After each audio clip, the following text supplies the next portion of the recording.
We now confront 10 predators who hunted strictly within society's blind spots, leaving behind a reality so devastating that the raw evidentiary footage must remain permanently sealed to comply with platform guidelines.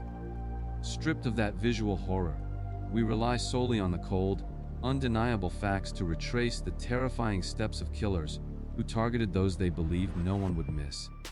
If you enjoy investigations, you can subscribe to the channel, and I will try to release interesting investigations as often as possible.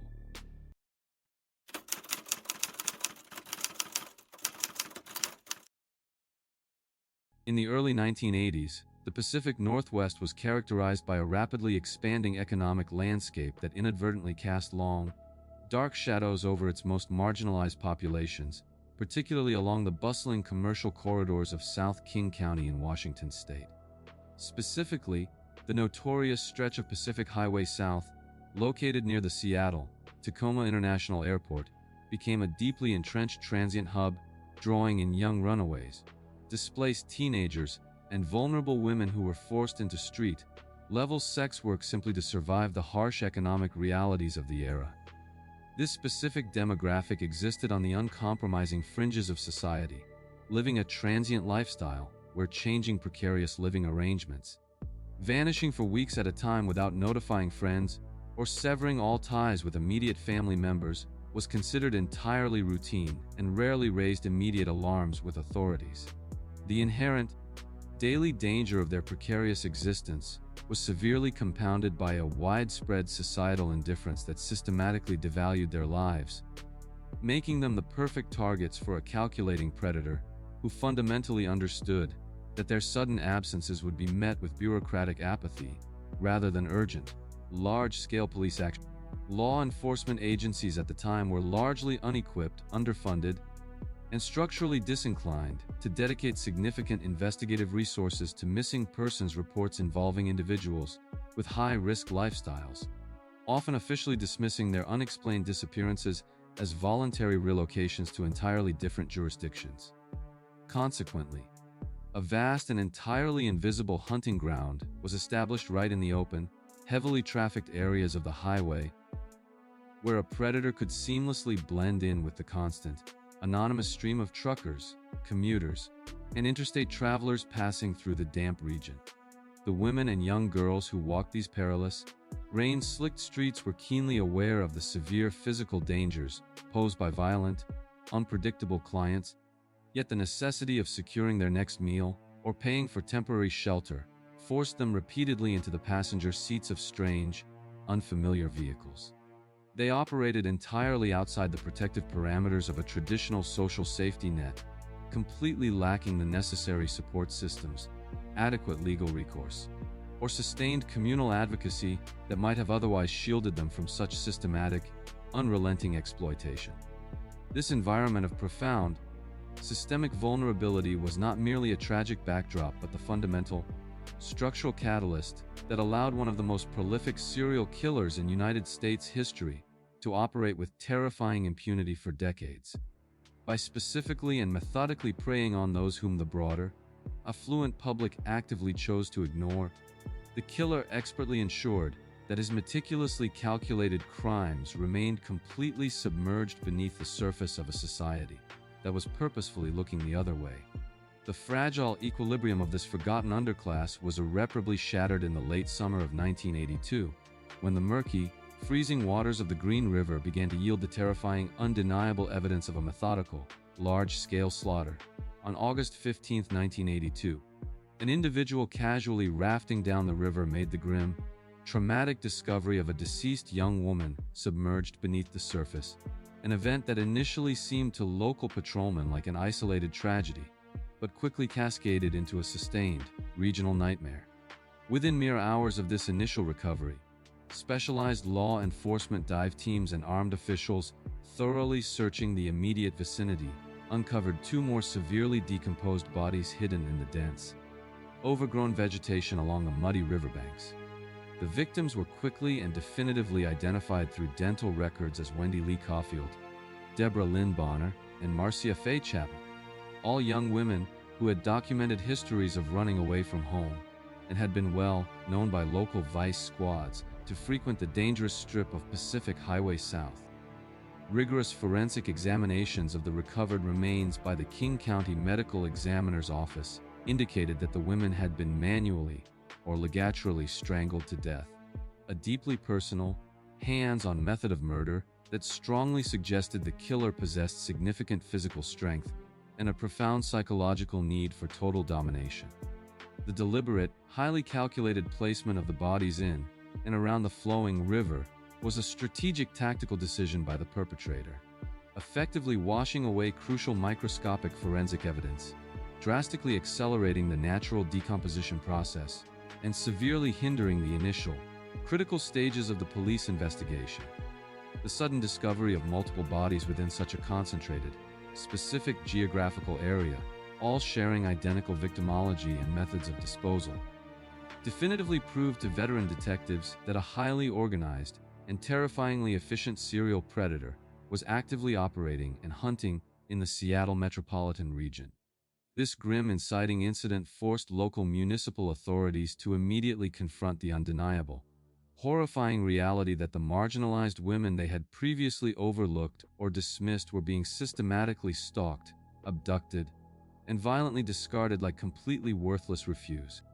Genuine panic began to slowly, but inexorably permeate the suburban communities surrounding Seattle as the local and national media sensationalized the grim discoveries, officially dubbing the unknown perpetrator the Green River Killer, and aggressively thrusting the plight of these highly vulnerable women into the uncomfortable, unblinking glare of the public eye. The sudden, undeniable physical proof of these brutal murders marked the definitive point of no return for law enforcement, instantaneously transforming what had been a quiet, localized pattern of unnoticed disappearances into the largest and most complex serial murder investigation in the history of the United States. In direct, urgent response to the rapidly escalating body count, the King County Sheriff's Office established the Green River Task Force, a massive, heavily funded investigative undertaking that at its peak involved dozens of dedicated detectives, federal FBI agents, and civilian intelligence specialists sifting through a virtually insurmountable mountain of fragmented data. The daily investigative process was immediately and severely bogged down by the sheer, unmanageable volume of thousands of public tips, the overwhelming, deeply confusing number of potential suspects generated by computer databases, and the fundamental, logistical difficulty of accurately tracking the complex movements of victims who lived highly transient lives with virtually no documented financial or residential history. Lead detectives meticulously interviewed thousands of individuals, logging countless commercial license plates, and exhaustively following up on every conceivable, minuscule lead. Yet the exceptionally cautious killer continuously managed to evade capture by deliberately maintaining an outward, incredibly convincing appearance of mundane, blue-collar normalcy. Throughout the 1980s, the official list of confirmed victims continued to grow at a deeply staggering rate, with skeletal remains frequently discovered in heavily wooded clusters, steep ravines, and remote, unpaved dirt roads throughout King County, strongly indicating a highly mobile perpetrator intimately familiar with the region's complex, rural geography. The massive investigation experienced numerous agonizing, high-profile setbacks, including deeply flawed psychological suspect profiles, the aggressive, resource-draining pursuit of entirely innocent men, and the devastating realization that traditional, reactive police tactics were fundamentally ineffective against an adversary who obsessively cleaned his crime scenes and left virtually no trace physical evidence at the outdoor dump sites.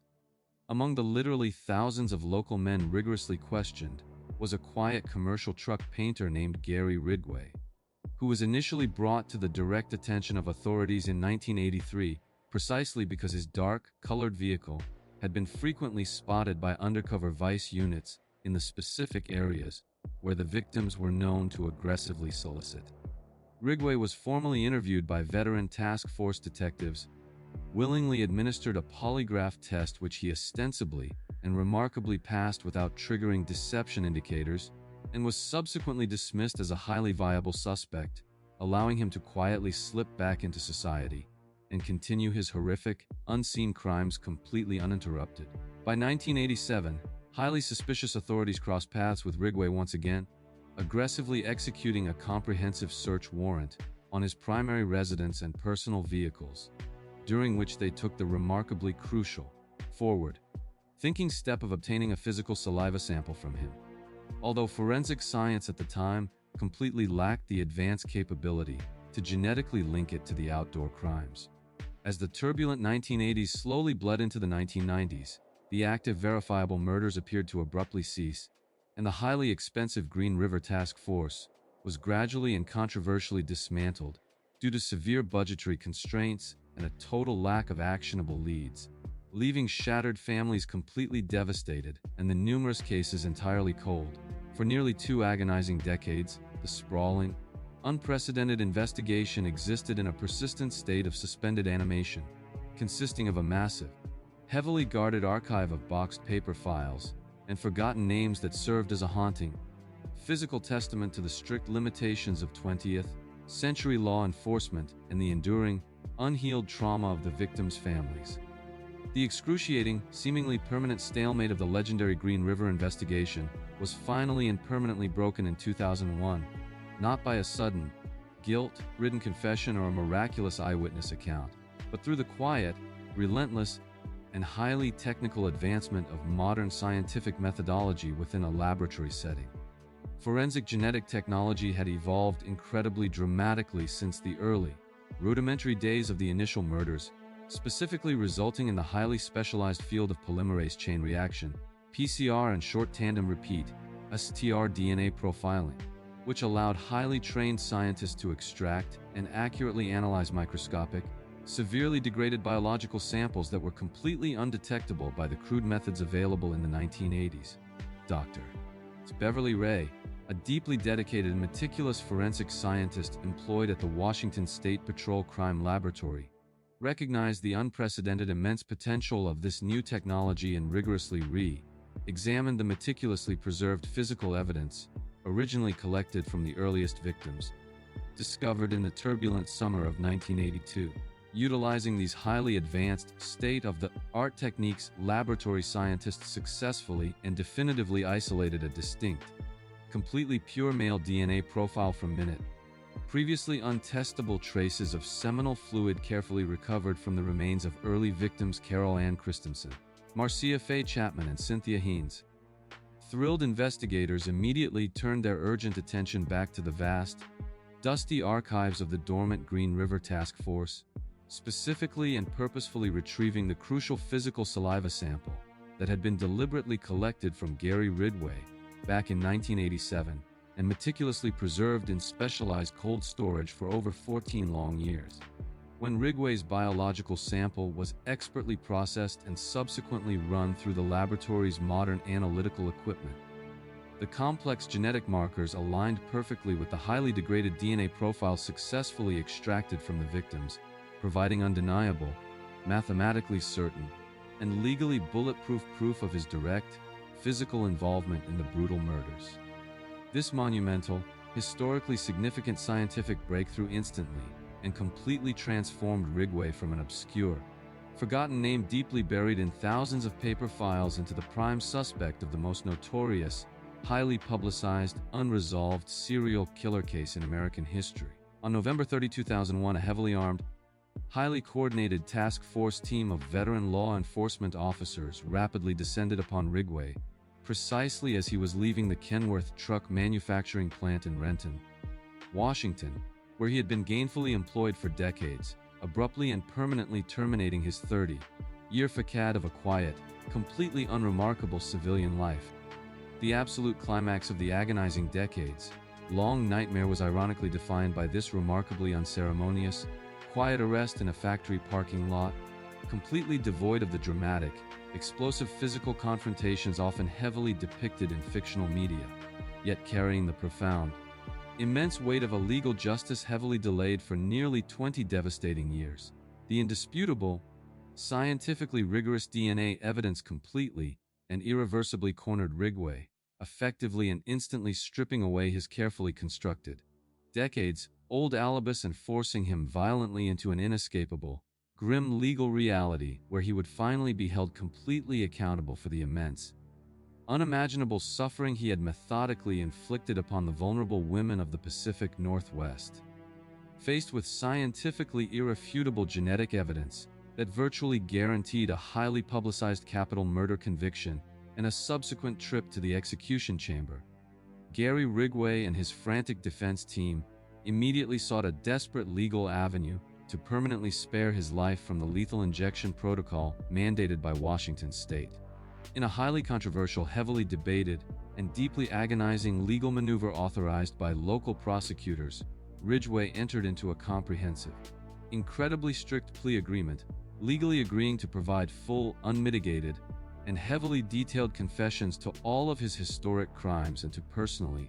physically lead skeptical investigators directly to the undiscovered skeletal remains of his victims, in exchange for a guaranteed sentence of life in prison strictly, without the possibility of parole. Throughout the incredibly grueling, psychologically taxing, multi-month debriefing process, Ridgway proved to the seasoned detectives to be terrifyingly cold and remarkably matter of fact, routinely demonstrating a chilling,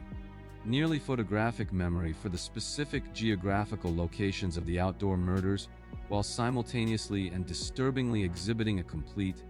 total inability to remember the actual human faces or the real names of the dozens of young women he had systematically slaughtered.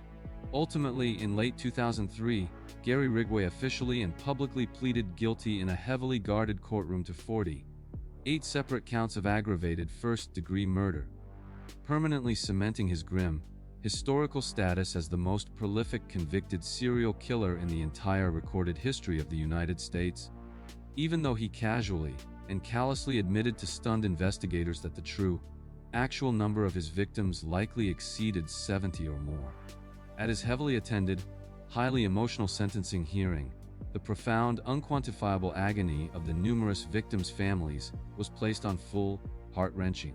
and intensely public display, offering a stark, deeply disturbing emotional contrast to the completely blank, totally emotionless, and entirely dead-eyed demeanor Ridgway stubbornly maintained as the presiding judge formally handed down 48 consecutive, unyielding life sentences. The highly successful, scientifically driven prosecution of Ridgway finally provided a definitive, highly factual, and legally binding closure to the massive active investigation. Yet the deep, agonizing generational scars previously inflicted upon the greater Seattle area remain highly visible today, serving as a permanent, incredibly somber reminder of the catastrophic, deadly cost of deep societal neglect. Today, the aging killer remains permanently and securely incarcerated in heavy solitary confinement at the highly fortified Washington State Penitentiary, entirely stripped of his mobility and forced freedom, and permanently relegated to complete, total public obscurity, which is precisely and ironically the exact terrible fate he so ruthlessly and methodically forced upon his numerous innocent victims. The massive, incredibly exhaustive documentary legal record of his horrible crimes continues to be rigorously studied by elite forensic psychologists and international law enforcement agencies worldwide, heavily and consistently emphasizing the critical importance of correctly recognizing and actively protecting highly vulnerable, heavily transient populations long before silent predators can successfully strike. Ridgway expertly and maliciously exploited the damp, deeply overgrown, and heavily isolated forests of the rural Pacific Northwest to seamlessly conceal his terrible atrocities, successfully utilizing the sprawling, unpopulated natural environment as a completely willing, silent accomplice in his unprecedented decades-long evasion of legal justice. Yet, this highly calculated, deeply sinister manipulation of extreme natural geographic isolation was absolutely not entirely unique to the state of Washington, as further north, the incredibly vast, deeply unforgiving, and completely frozen expanse of the remote Alaskan wilderness was simultaneously and actively providing excellent geographical cover for another highly organized predator who chillingly viewed marginalized, vulnerable women as nothing more than wild, huntable game.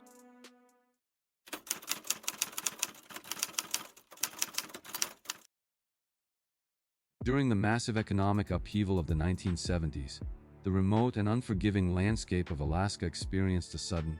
unprecedented influx of wealth and population, directly driven by the monumental construction of the Trans-Alaska Pipeline System. This staggering geopolitical and economic shift transformed the previously quiet city of Anchorage into a booming, highly transient frontier metropolis. Flooded with thousands of highly paid, predominantly male laborers seeking diversion and entertainment after grueling months working in the isolated northern oil fields. Consequently, a vast, deeply entrenched underground economy rapidly materialized along the neon-lit stretches of 4th Avenue, characterized by a proliferation of sprawling strip clubs, unregulated massage parlors, and a highly active street-level sex trade designed specifically to separate the wealthy transient workers from their disposable income.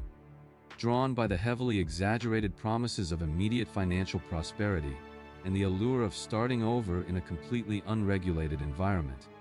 vulnerable young women from the lower 48 states migrated en masse to the frozen north, only to find themselves completely trapped within the harsh,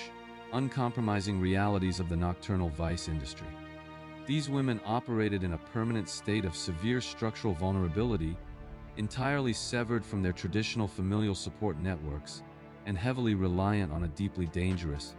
cash-based economy where their daily survival depended entirely upon interacting with aggressive, heavily intoxicated strangers. The inherent, geographical isolation of the state itself served as a massive, inescapable physical barrier,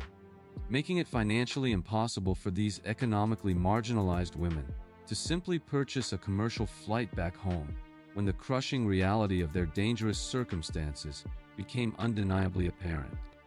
Furthermore, the local municipal authorities, severely overwhelmed by the explosive population growth and the corresponding dramatic surge in violent crime, officially adopted a profoundly dismissive, systematically apathetic stance toward the safety and general well-being of the women operating within this specific, stigmatized demographic. The transient nature of the entire city meant that thousands of individuals routinely arrived and departed without leaving any official bureaucratic trace, fostering an environment where a sudden, unexplained absence was universally attributed to the natural, migratory ebb and flow of the pipeline workforce, rather than indicating any sinister foul play. This immense, systemic societal blind spot created the perfect, undisturbed hunting ground for a highly organized predator who seamlessly blended into the rugged, masculine culture of the Alaskan frontier while secretly harboring deeply violent, predatory compulsions. By meticulously targeting victims whose eventual disappearances would be officially categorized as voluntary relocations by completely indifferent law enforcement agencies, the killer expertly weaponized the chaotic, transient socio-economic conditions of the Anchorage boomtown to secure absolute impunity for his impending atrocities. The fragile, inherently dangerous ecosystem of the Anchorage underworld began to display terrifying, undeniable fractures when a highly specific demographic of exotic dancers and independent sex workers started vanishing from the city streets with alarming, inexplicable frequency. Initially, these sudden disappearances were completely ignored by the Anchorage Police Department, whose standard operational protocol dictated that missing persons reports involving adult women engaged in high-risk, transient lifestyles were strictly classified as deliberate, voluntary departures to entirely different jurisdictions outside of Alaska. However, the women actively surviving on the cold streets quickly recognized a deeply sinister pattern that the heavily insulated bureaucratic authorities stubbornly refused to see, noting that their missing peers had vanished completely without collecting their final paychecks, packing their winter clothing, or making necessary arrangements for their beloved pets. The terrifying reality that an organized, highly active predator was systematically culling their ranks slowly permeated the marginalized community, generating a pervasive, deeply suffocating atmosphere of paranoia and terror among the vulnerable women who were forced to continue working despite the escalating, invisible threat. The definitive, undeniable inciting incident that irrevocably shattered the official narrative of voluntary transience occurred when the sheer, overwhelming volume of these unexplained disappearances reached a critical statistical threshold that even the most deeply apathetic law enforcement administrators could no longer mathematically ignore or officially dismiss. missing persons files that had been previously scattered across various administrative desks and quietly closed were abruptly reopened and meticulously cross-referenced, definitively revealing a highly concentrated, geographically specific cluster of young women who had all evaporated into thin air from the exact same commercial blocks of 4th Avenue. This grim, undeniable administrative realization forced veteran detectives to immediately abandon their deeply flawed, preconceived assumptions and publicly acknowledge the terrifying factual reality that a highly efficient, methodically ruthless serial abductor was actively operating with complete freedom within the city limits. The sudden, terrifying shift from categorizing these women as simple runaways to officially designating them as the presumed victims of a coordinated serial predator marked the definitive point of no return for the Anchorage municipal authorities, initiating a frantic, desperate scramble to identify an entirely faceless enemy. It became immediately and chillingly apparent to the newly formed investigative task forces that the killer completely understood the deeply ingrained prejudices of the local police, deliberately utilizing those exact systemic failures as a sophisticated, administrative smokescreen to successfully conceal his mounting, horrific crimes from public view. The community was suddenly forced to painfully confront the dark, uncompromising truth that their booming, prosperous city harbored a deadly, invisible phantom who was efficiently exploiting their collective indifference to execute a methodical, long-term campaign of targeted human annihilation. The deeply frustrating, heavily stalled urban investigation was abruptly and violently thrust into a completely new, terrifying phase when local recreational hunters and state construction crews began discovering severely decomposed human remains widely scattered across the vast, deeply inaccessible regions of the remote Alaskan bush. These grim, highly disturbing discoveries were exclusively located in extremely isolated, heavily forested areas entirely completely unreachable by traditional commercial roads, definitively proving to seasoned investigators that the perpetrator possessed specialized logistical capabilities, specifically the highly technical skill and necessary financial resources required to pilot a private bush plane. Rigorous forensic examinations conducted by the state medical examiner officially and tragically linked the recovered, fragmented skeletal remains directly to the lengthy, continuously growing list of missing Anchorage dancers, completely confirming the absolute worst fears of the marginalized 4th Avenue community and the heavily scrutinized police force. The sheer, immense scale of the Alaskan wilderness actively worked against the desperate law enforcement agencies, transforming the ongoing search for evidence into an impossible, deeply overwhelming logistical nightmare spanning thousands of square miles of unforgiving, heavily frozen terrain where nature itself rapidly erased microscopic forensic clues. Despite the mounting, undeniable physical evidence of a massive serial killing enterprise, the investigation remained entirely completely paralyzed without a viable suspect until the morning of June 13, 1983, when an incredibly violent, high-stakes encounter completely altered the historical trajectory of the case. A 17-year-old vulnerable streetwalker named Cindy Paulson was brutally abducted, heavily restrained, and subjected to hours of unimaginable, horrific physical torture by a man who subsequently transported her to Merrill Field, a local municipal airport, with the explicit, terrifying intention of loading her into his private aircraft. In a sudden, desperate surge of unimaginable survival instinct, Paulson managed to exploit a fleeting, momentary distraction by her heavily armed captor, violently breaking free from her physical restraints and sprinting frantically across the active airport tarmac, while the enraged predator pursued her with a loaded firearm. She miraculously managed to flag down a completely bewildered commercial truck driver, who immediately transported her to safety, allowing her to provide responding patrol officers with a heavily detailed, highly specific eyewitness account of her horrific ordeal, her violent abductor, and his specific aviation equipment. While some deeply prejudiced patrol officers initially and tragically dismissed her incredibly detailed, highly consistent statement due strictly to her marginalized profession, veteran Alaska State Trooper Detective Glenn Floth immediately recognized that her terrifying narrative perfectly aligned with the deeply guarded, Highly classified behavioral profile of the suspected wilderness killer. Paulson's incredible, harrowing physical survival and her subsequent, bravely delivered testimony provided the entirely stalled investigation with its very first actionable, highly credible lead, directly and specifically pointing law enforcement resources toward a quiet, deeply unassuming local bakery owner who perfectly matched her detailed physical description. Armed with Cindy Paulson's incredibly detailed, legally actionable eyewitness testimony and a highly sophisticated, deeply analytical psychological profile meticulously constructed by the Federal Bureau of Investigation, Detective Floyd successfully secured a comprehensive, highly restrictive search warrant for the primary residence, commercial bakery, and private aircraft belonging to Robert Hansen. On October 27, 1983, a highly coordinated, heavily armed tactical team of state troopers abruptly descended upon Hansen's seemingly completely normal, aggressively mundane suburban property, deeply shocking his completely unaware family members and immediate neighbors who universally viewed him as a mild-mannered, highly successful local businessman and a champion recreational hunter. As the seasoned forensic technicians methodically and meticulously dismantled the interior of the residence, they uncovered a deeply horrifying, heavily concealed secret space tucked away within the attic, serving as a dark, twisted physical shrine entirely dedicated to his massive, completely undetected campaign of serial violence.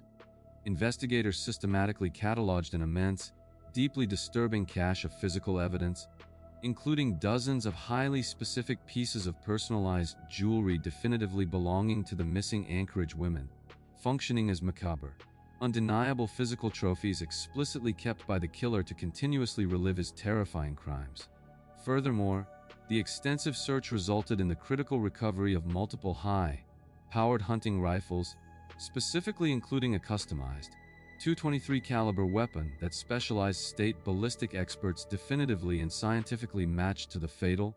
unique bullet casings previously recovered from the remote wilderness crime scenes. The absolute, terrifying climax of the exhaustive search, however, materialized when investigators discovered a heavily folded,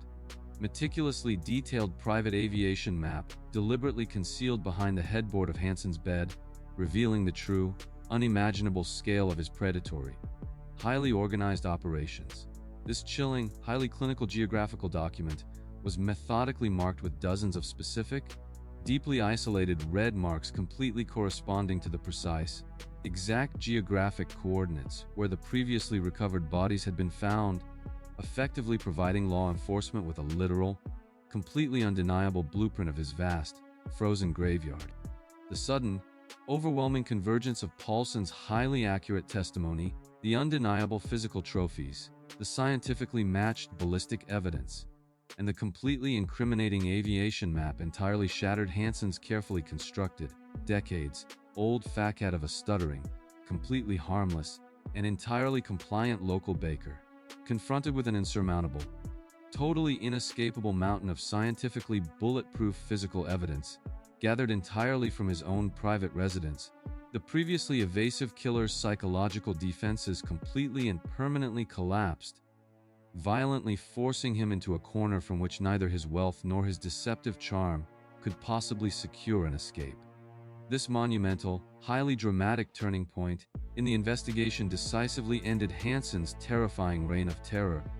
instantly transforming him from a completely invisible phantom freely stalking the city streets into a fully exposed, highly documented, and totally defeated criminal captive of the Alaskan justice system, faced with absolute, legally undeniable certainty of a massive public trial that would completely and permanently expose his deepest, most horrific perversions to the entire global media. Robert Hansen entered into a highly restrictive, incredibly complex plea agreement with the Alaskan state prosecutors. In an incredibly chilling, heavily recorded series of formal confessions, Hansen systematically detailed his deeply horrific, almost completely unbelievable methodology, casually explaining to stunned, deeply sickened investigators exactly how he would forcefully abduct vulnerable women, load them into his private aircraft, and fly them deep into the totally inaccessible Nick River Valley. He completely and totally admitted that upon landing in the deeply isolated, heavily forested wilderness, He would intentionally release the terrified, entirely defenseless women into the frozen terrain, only to methodically, violently hunt them down like actual wild game, utilizing his high-powered rifles and specialized hunting knives. As a strict, non-negotiable condition of his comprehensive legal plea, Hansen was physically required to board a government helicopter and personally, visually direct heavily armed state troopers to the numerous, completely hidden geographic locations marked on his map, ultimately leading to the grim, deeply tragic recovery of 12 additional bodies that would have otherwise never been found. In early 1984, the deeply unrepentant killer was formally convicted of 4 specific counts of brutal murder and multiple counts of violent kidnapping and assault, resulting in an incredibly massive, permanently insurmountable judicial sentence of exactly 461 years, plus an additional consecutive life term,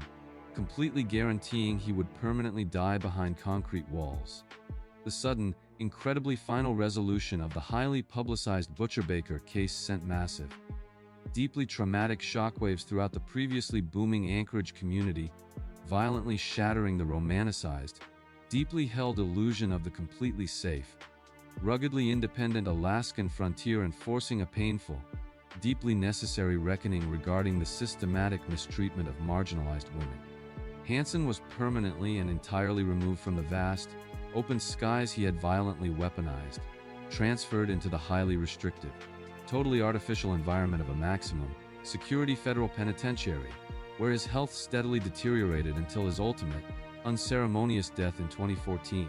entirely devoid of the violent, predatory control he desperately craved. The deeply exhaustive, highly factual documentation of his unprecedented crimes continuously serves as a dark, totally undeniable testament to the extreme, unimaginable dangers that silently fester when vulnerable, heavily marginalized populations are systemically ignored by the official institutions explicitly designed to protect them. However, the deeply horrific phenomenon of a previously convicted, highly dangerous predator expertly utilizing societal indifference to successfully camouflage a massive, ongoing killing spree was absolutely not strictly confined to the deeply isolated, frozen geographic extremities of the remote Alaskan wilderness. Thousands of miles away, completely deeply embedded within the rusting, heavily decayed industrial infrastructure and the neglected, impoverished urban riverbanks of upstate New York, another highly visible yet completely ignored killer was actively exploiting those exact same systemic administrative blind spots to violently massacre the forgotten women of Rochester.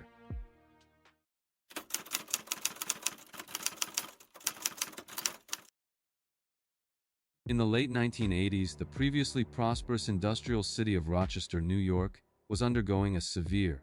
devastating period of economic decline that fundamentally fractured the structural foundations of its working class neighborhoods and deeply isolated its most vulnerable residents. As major manufacturing plants shuttered and legitimate employment opportunities rapidly evaporated, a bleak, uncompromising shadow economy inevitably took root along the decaying, poorly lit corridors of the Lyell Avenue district. This specific geographic area quickly devolved into a deeply entrenched, highly visible haven for illicit narcotics and survival sex work, populated heavily by marginalized women who had been violently pushed entirely to the absolute fringes of an indifferent society. These individuals were perpetually caught in a completely inescapable, totally suffocating cycle of crushing poverty, severe chemical dependency, and profound social alienation, leaving them fundamentally devoid of any reliable familial support systems or basic legal protections. The local municipal authorities and the broader, affluent suburban populace largely viewed this concentrated zone of desperate urban decay with total, deeply ingrained apathy, effectively categorizing the women who walked these dangerous streets as completely disposable collateral damage of the city's broader economic collapse. Consequently, the highly transient, inherently perilous nature of their daily existence meant that missed appointments, sudden changes in temporary living arrangements, or unexplained absences lasting for weeks were considered entirely routine and absolutely never triggered any immediate, urgent administrative response from local law enforcement agencies. This pervasive, deeply toxic atmosphere of systemic neglect and complete social invisibility inadvertently created the perfect, highly camouflaged hunting ground for a deeply depraved, highly experienced predator who meticulously recognized that his chosen victims were structurally unprotected. The women of Lyell Avenue fully understood the terrifying, constant physical dangers associated with entering the unfamiliar vehicles of anonymous men, yet the sheer, overwhelming desperation to secure their next meal or alleviate the agonizing physical symptoms of drug withdrawal forced them repeatedly into these highly volatile, potentially lethal situations. By systematically preying exclusively upon this specific, highly marginalized demographic, the killer expertly weaponized the deeply prejudiced apathy of the Rochester establishment, ensuring that his meticulous, horrifying campaign of violence would remain totally undetected during its critical early stages. The tragic, completely unavoidable reality was that these women were essentially abandoned by the very societal institutions explicitly designed to protect them, rendering them incredibly easy targets for a violent psychopath operating entirely within the bureaucratic blind spots of a rusting, decaying industrial metropolis. The deeply fragile, precarious existence of the Lyell Avenue community was permanently and violently shattered in the spring of 1988, when the previously unnoticed disappearances abruptly culminated in the grim, undeniable discovery of mutilated human remains. The horrifying sequence officially commenced when the nude, severely degraded body of Dorothy Blackburn, a known resident of the marginalized district, was found callously discarded in a deeply wooded, highly inaccessible ravine just outside the primary city limits, initially baffling local patrol units. Over the subsequent 18 months, a terrifying, highly consistent pattern definitively emerged as civilian hunters, casual hikers, and municipal utility workers continually stumbled upon additional, heavily decomposed bodies methodically dumped along the freezing, muddy banks of the Genesee River Gorge. The meticulous, highly specialized forensic examinations conducted by the Monroe County Medical Examiner's Office officially revealed a completely horrifying, deeply disturbing methodology, definitively concluding that the victims had been manually strangled to death before being subjected to severe, utterly grotesque post-mortem mutilation and distinct acts of cannibalism. The deliberate, highly calculated geographic placement of the bodies within the dense, unforgiving topography of the rural ravines and the deep river gorge was a highly strategic, totally intentional effort by the perpetrator to significantly accelerate natural decomposition and effectively obliterate critical microscopic forensic evidence. This sudden, undeniable accumulation of geographically clustered, identically mutilated remains violently forced the previously dismissive Rochester Police Department to publicly and officially acknowledge the terrifying, absolute factual reality that a highly organized, deeply sadistic serial killer was actively stalking the city streets. The overwhelming scale of the necessary physical recovery operations severely strained municipal resources, forcing exhausted local detectives to continuously confront scenes of unimaginable depravity while navigating the freezing, hazardous terrain of the gorge. Furthermore, the deeply unsettling lack of readily identifiable personal effects at the primary dump sites completely hindered the immediate, crucial process of accurately notifying the devastated families of the victims. Genuine, deeply suffocating panic rapidly consumed the entire metropolitan area as the local news media aggressively broadcasted the grim, continuously rising body count,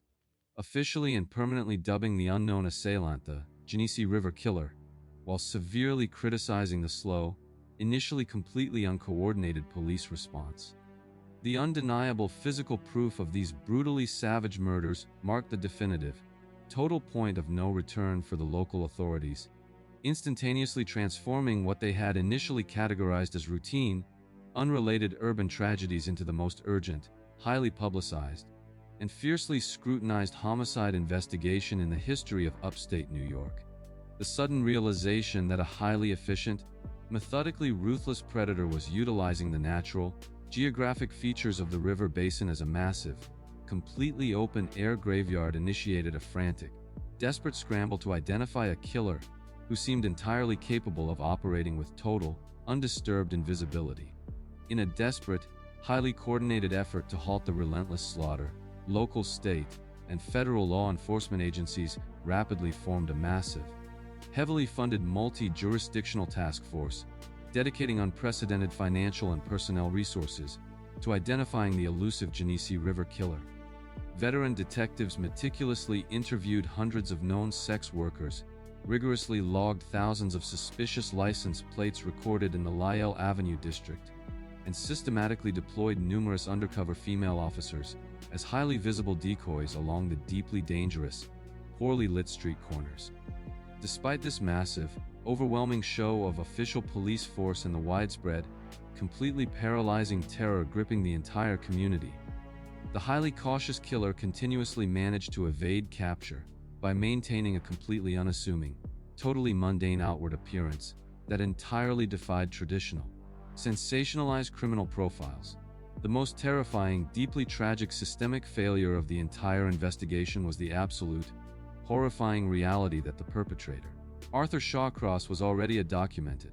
officially convicted child murderer who had been quietly paroled into the Rochester community completely without the critical knowledge of local police or terrified residents. In a catastrophic, heavily criticized administrative decision authorized by the State Parole Board, Shawcross had been legally released from prison after serving merely 14 years for the brutal 1972 murders of two young children,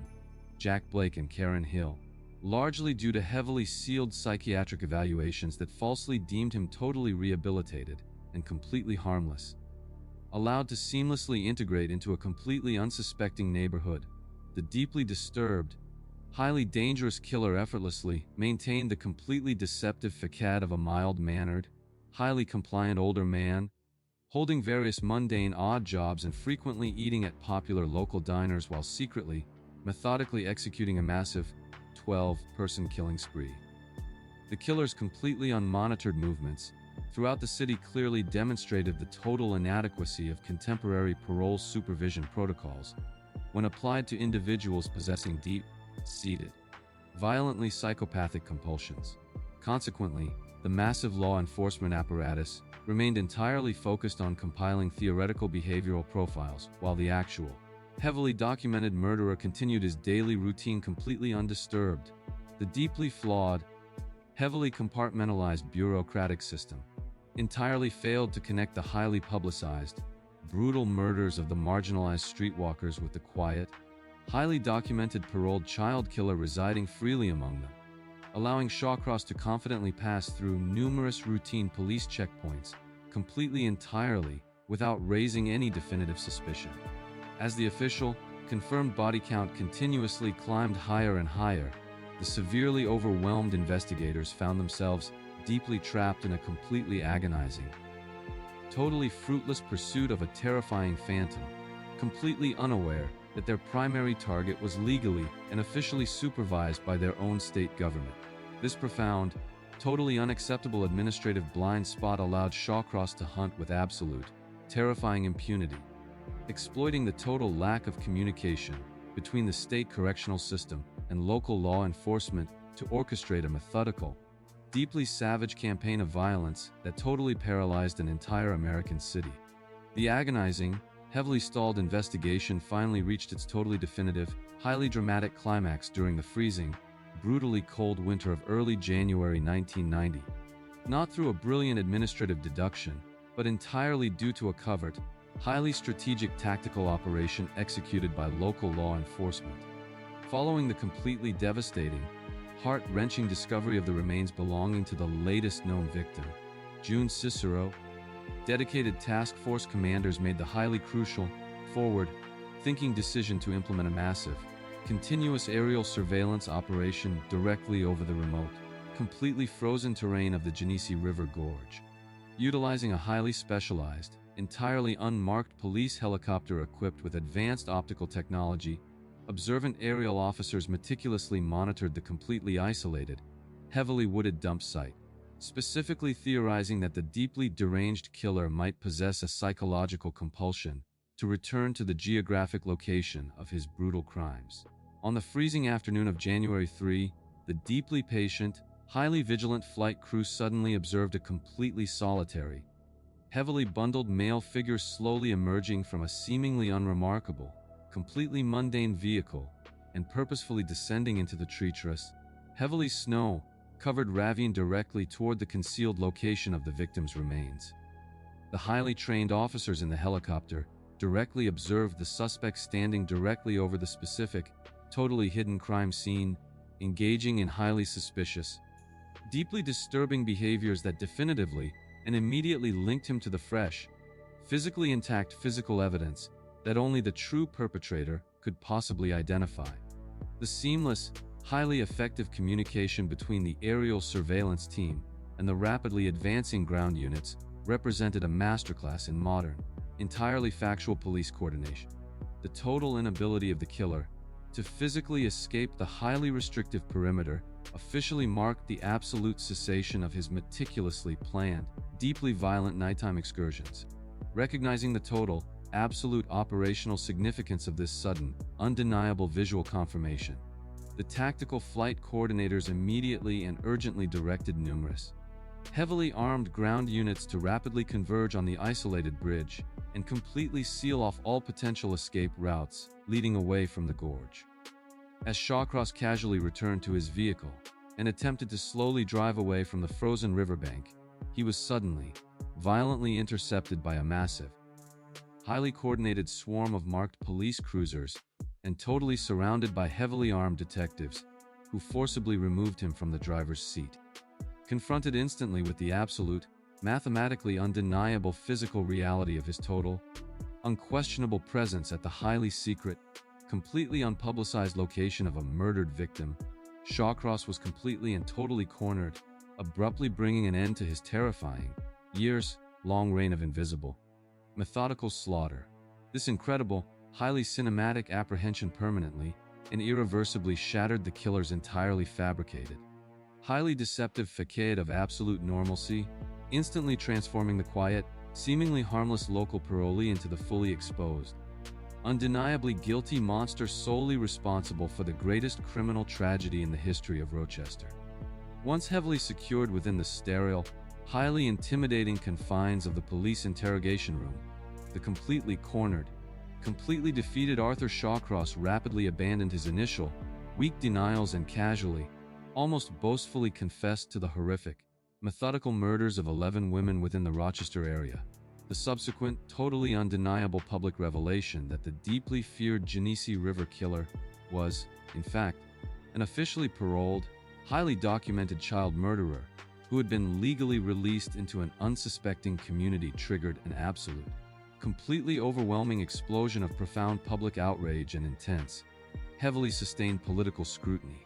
During his highly publicized, totally chaotic capital murder trial in the late months of 1990,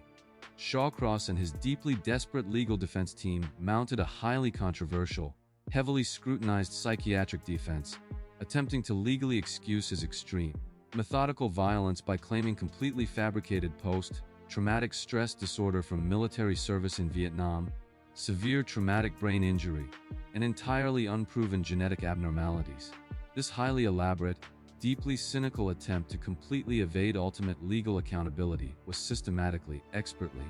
and totally dismantled by brilliant prosecution witnesses, most notably the legendary forensic psychiatrist Dr. Park Dietz, who definitively proved to the highly attentive jury that Shawcross was totally legally sane, completely calculating, and entirely fully aware of the horrific criminality of his actions. The heavily documented trial records completely exposed the total failure of the psychiatric establishment to accurately predict the extreme future dangerousness of an ostensibly rehabilitated violent offender. The completely shattered families of the numerous victims were permanently left to grapple with the agonizing, totally unavoidable realization that their loved ones had been sacrificed to a completely broken legal system. Furthermore, the complete,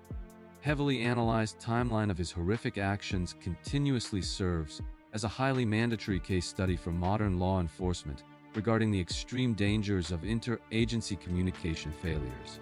Following a remarkably brief, completely unanimous deliberation process, the deeply disgusted jury found Shawcross officially and permanently guilty on multiple counts of aggravated second-degree murder, subsequently resulting in a massive,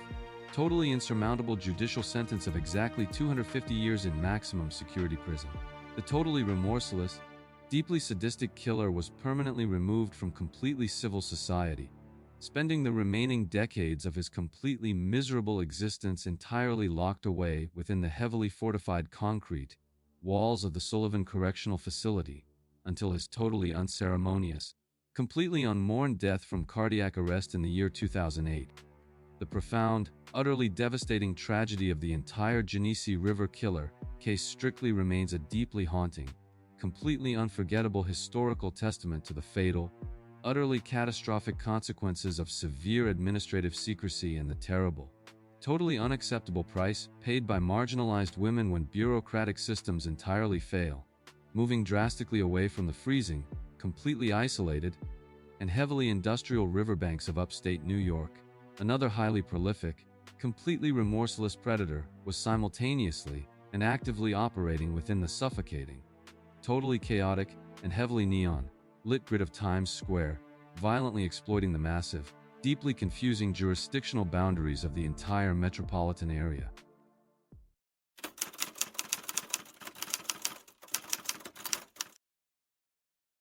The late 1970s in New York City presented a staggering, deeply dystopian urban landscape characterized by severe municipal bankruptcy, skyrocketing violent crime rates, and the total, unrestrained proliferation of a heavily concentrated vice district centered directly around the glowing neon epicenter of Times Square.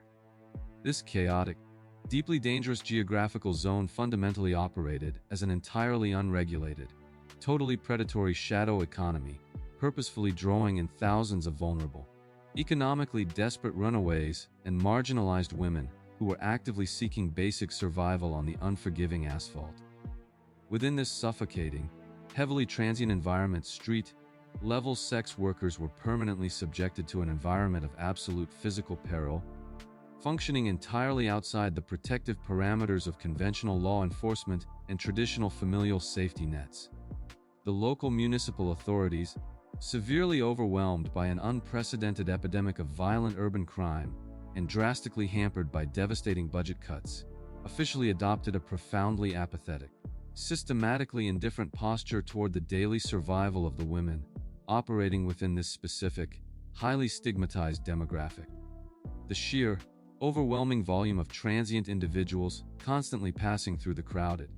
deeply polluted corridors of the Port Authority bus terminal effectively provided perfect, completely seamless urban camouflage for highly aggressive,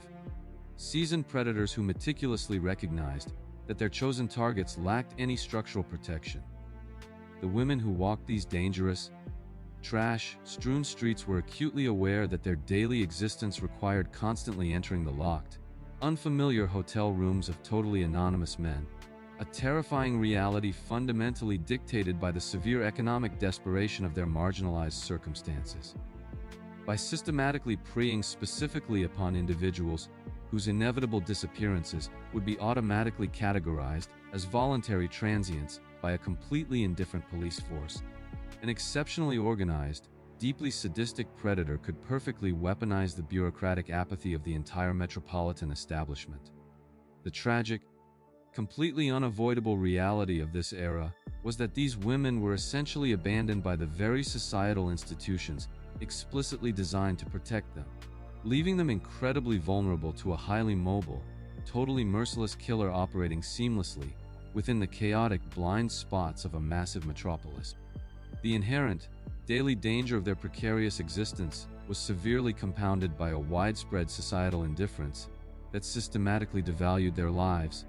effectively ensuring that their frantic pleas for assistance or sudden, totally unexplained absences would rarely trigger an immediate, large-scale administrative investigation. This environment of profound, systemic vulnerability was not merely a tragic atmospheric backdrop,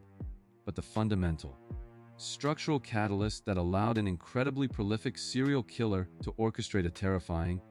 multi-state campaign of horrific violence completely undetected by the massive legal apparatus surrounding him. The incredibly fragile, completely perilous ecosystem of the Times Square underworld was permanently and violently shattered in the freezing winter of 1979, when a completely horrifying, undeniably grotesque discovery officially forced the apathetic city to confront an unprecedented level of sadistic violence.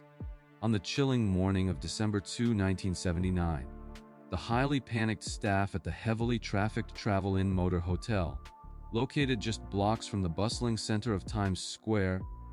desperately summoned the New York City Fire Department to extinguish a heavily localized, intense blaze contained entirely within a single, locked transient room.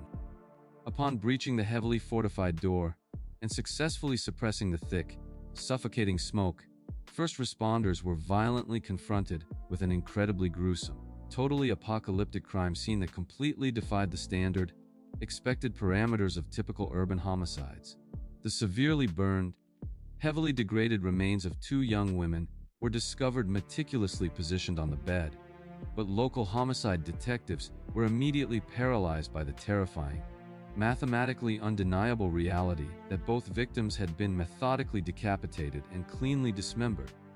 with their heads and hands completely removed from the primary crime scene.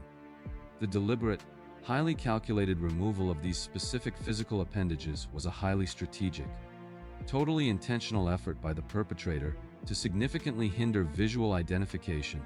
and effectively obliterate critical microscopic forensic evidence, such as fingerprints and dental records, fundamentally stalling the initial investigation before it could even begin. Furthermore, the heavily intentional act of deliberately setting the enclosed hotel room completely on fire utilizing a highly combustible liquid accelerant definitively proved to veteran investigators that the unknown assailant possessed significant forensic awareness and a terrifyingly calm, totally methodical operational procedure. This sudden, undeniable accumulation of brutally mutilated remains violently forced the previously dismissive New York Police Department to publicly and officially acknowledge the terrifying, absolute factual reality that a highly organized, deeply sadistic serial killer was actively stalking the city's most vulnerable populations. The immediate, total inability of the medical examiner to accurately identify the severely mutilated victims generated a pervasive, deeply suffocating atmosphere of intense paranoia among the marginalized women of the district, who suddenly realized an invisible, incredibly savage monster was actively hunting them without leaving a single trace. The undeniable physical proof of these brutally savage murders marked the definitive, total point of no return for the municipal authorities, instantaneously transforming a localized tragedy into a highly publicized, fiercely scrutinized homicide investigation that would eventually span multiple sovereign state jurisdictions. The sudden realization that a highly efficient, methodically ruthless predator was utilizing the entirely anonymous, deeply transient nature of the cheap motel industry to execute a completely untraceable campaign of slaughter initiated a frantic, desperate scramble to identify a completely faceless phantom. In a desperate, heavily coordinated effort to halt the relentless, unimaginable slaughter, severely overwhelmed investigators attempted to piece together the highly fragmented, totally obscured movements of the killer, but their critical efforts were immediately paralyzed by massive, deeply entrenched jurisdictional boundaries separating New York and New Jersey. The highly intelligent, heavily mobile predator deliberately exploited these rigid administrative divisions, strategically crossing state lines to abduct victims in one jurisdiction and brutally discard their mutilated remains in another, effectively ensuring that completely separate, entirely uncommunicative law enforcement agencies were simultaneously investigating what they falsely believed to be completely isolated, localized homicides. As the agonizing months progressed, the terrifying, highly consistent pattern of violence escalated dramatically, culminating in the horrific discovery of additional severely mutilated victims, including a young woman violently murdered and left in a Quality Inn motel room in New Jersey, exhibiting the exact same savage methodology and post-mortem dismemberment. The massive law enforcement apparatus remained entirely focused on compiling theoretical behavioral profiles and navigating complex bureaucratic red tape, while the actual, heavily documented murderer continued his daily routine as a totally unassuming, highly employed computer operator for a prestigious insurance company in Manhattan. The deeply flawed, heavily compartmentalized bureaucratic system entirely failed to rapidly connect the highly publicized, brutal murders occurring on opposite sides of the Hudson River, allowing the deeply disturbed killer to confidently traverse numerous toll bridges and highway checkpoints entirely, without raising any definitive official suspicion. The profound, totally unacceptable administrative blind spots allowed the perpetrator to hunt with absolute, terrifying impunity, exploiting the total lack of streamlined inter-agency communication to orchestrate a methodical, deeply savage campaign of violence that completely baffled some of the most experienced homicide detectives in the country. The investigation was incredibly complicated by the terrifying, highly traumatic survival of a brutally assaulted teenager, who miraculously managed to endure hours of unimaginable, horrific physical torture and severe psychological abuse, subsequently providing responding authorities with a deeply terrifying, highly specific account of a physically imposing, incredibly well-spoken man carrying a distinct leather bag. Despite this completely invaluable, highly actionable eyewitness testimony and the rapidly escalating body count, the intensely cautious killer continuously managed to evade capture by maintaining a completely mundane outward appearance, seamlessly blending into the massive, daily tidal wave of corporate commuters traveling into the city from the affluent New Jersey suburbs. As the official, confirmed list of victims continuously expanded, the severely exhausted detectives found themselves deeply trapped in a completely agonizing, totally fruitless pursuit, completely unaware that their primary target was a seemingly entirely devoted family man hiding flawlessly in plain sight. The continuous, agonizing inability to accurately predict the killer's highly erratic, deeply violent schedule meant that the marginalized women of the metropolitan area remained entirely vulnerable to an unstoppable predator who viewed them as completely disposable objects for his totally unrestrained, sadistic gratification.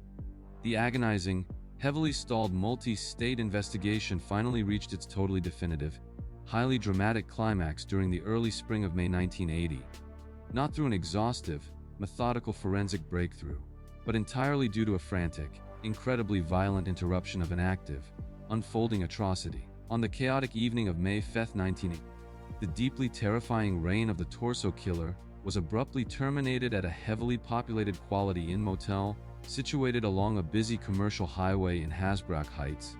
New Jersey, when a highly observant motel maid heard muffled, desperate screams echoing from behind a locked door.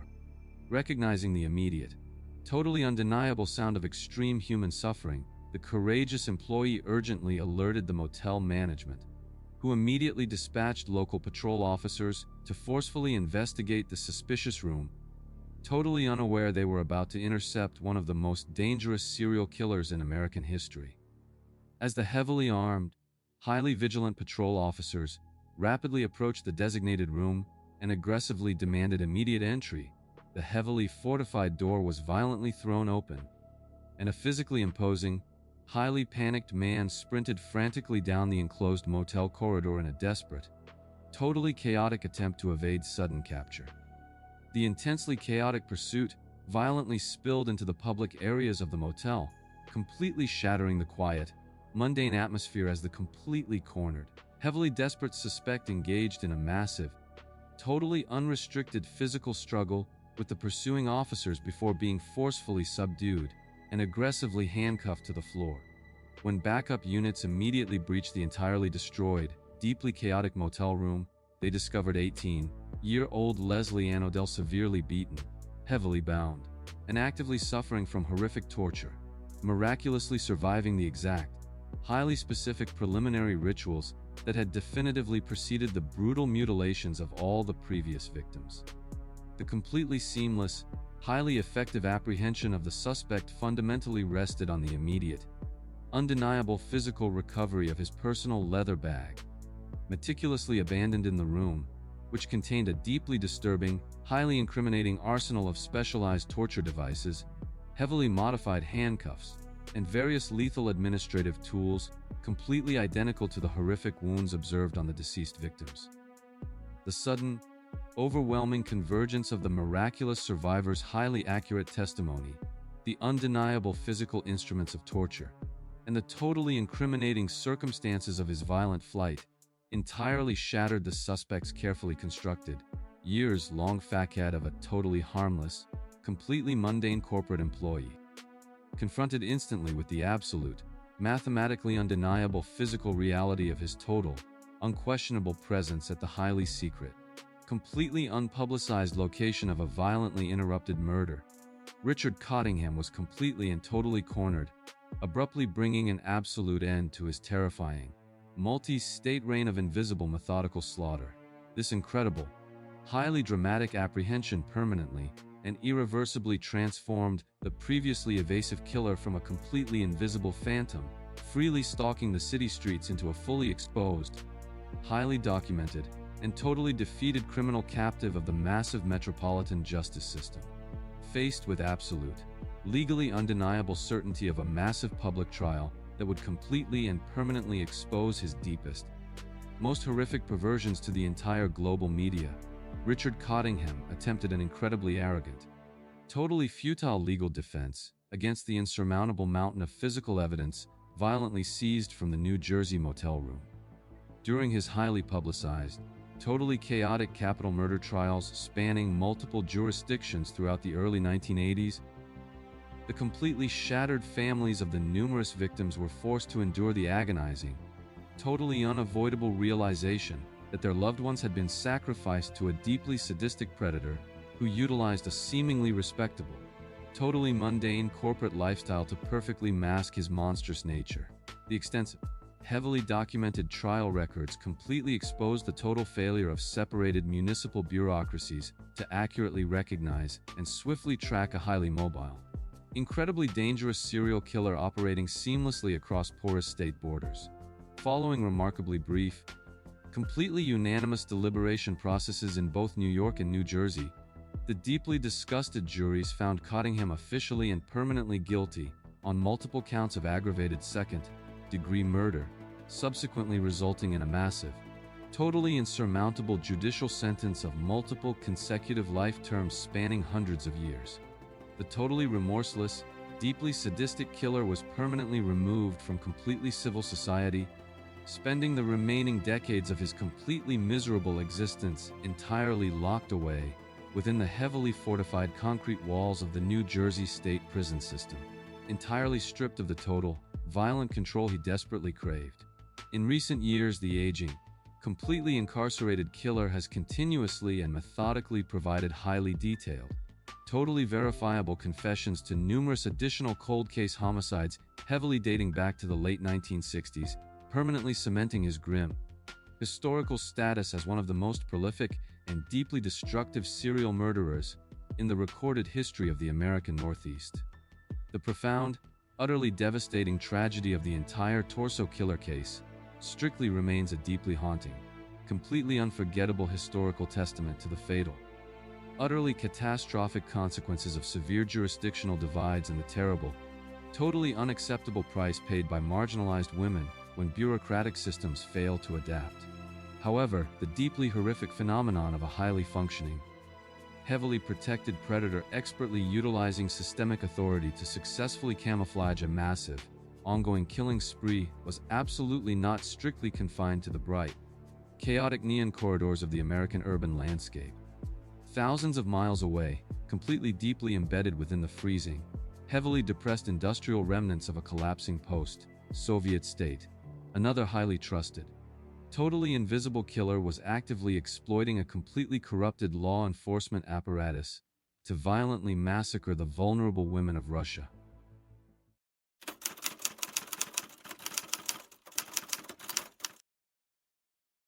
In the devastating aftermath of the total collapse of the Soviet Union during the early 1990s, the deeply isolated Siberian city of Angarsk became a grim, profoundly depressing reflection of massive national economic ruin and extensive social despair. The previously stable,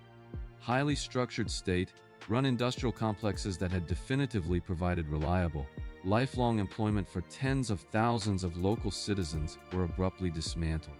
rapidly plunging the entire municipal population into an agonizing, totally inescapable reality of crushing poverty. Within this heavily fractured,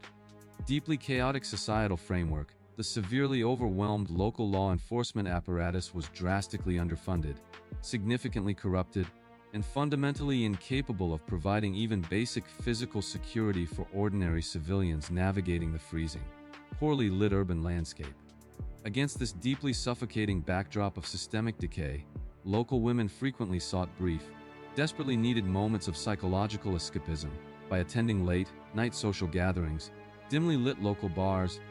or unregulated underground parties heavily hidden within the decaying concrete infrastructure. Consequently, due to the complete lack of reliable, state-funded public transportation during the darkest hours of the unforgiving frozen night, these highly vulnerable women were routinely forced to walk completely alone along desolate, heavily snow-covered, and entirely unmonitored roads. They frequently had to dangerously attempt to hitchhike with totally anonymous passing motorists just to successfully and safely reach their distant, freezing homes located in the sprawling, neglected outer municipal districts. The inherent, daily danger of their totally unprotected nocturnal journeys was severely compounded by a widespread, deeply ingrained cultural misogyny that systematically devalued female safety and heavily stigmatized women who actively consumed alcohol or stayed out late in the evening. This toxic, highly judgmental societal attitude effectively created a massive, totally impenetrable administrative blind spot, permanently ensuring that frantic reports of missing women were routinely met with profound institutionalized apathy by tired, overwhelmed desk sergeants. The brave women who regularly navigated these icy, dangerous streets were acutely aware of the terrifying physical risks associated with entering unfamiliar vehicles. Yet the extreme, life-threatening temperatures of the unforgiving Siberian winter frequently forced them to make deeply desperate survival calculations. By systematically preying exactly upon these specific, societally isolated women whose sudden, unexplained disappearances would be automatically blamed entirely on their own lifestyle choices, a highly organized, deeply sadistic predator perfectly weaponized the deeply prejudiced apathy of the entire regional establishment. The deeply fragile, heavily precarious existence of the Angarsk civilian community was permanently and violently shattered in the freezing,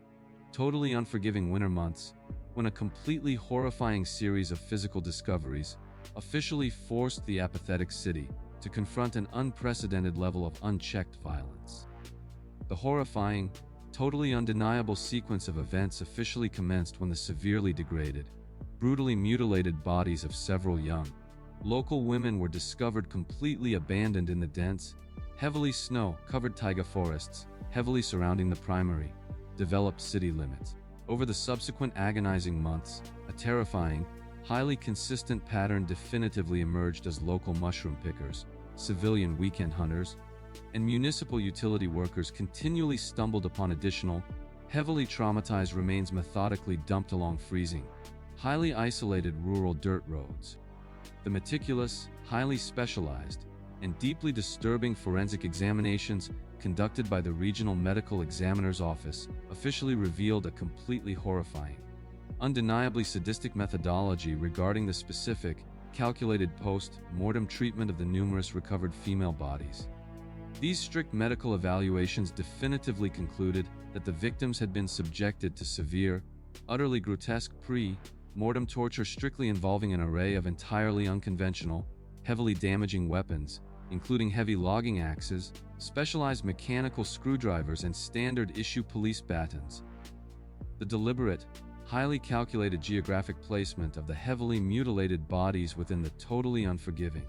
severely freezing topography of the rural Russian forests was a highly strategic effort by the ruthless perpetrator to significantly accelerate natural tissue destruction. This sudden, undeniable accumulation of geographically clustered, identically mutilated remains violently forced the previously dismissive local police departments to publicly acknowledge the terrifying, absolute factual reality that a highly organized, intensely motivated serial killer was actively stalking the city.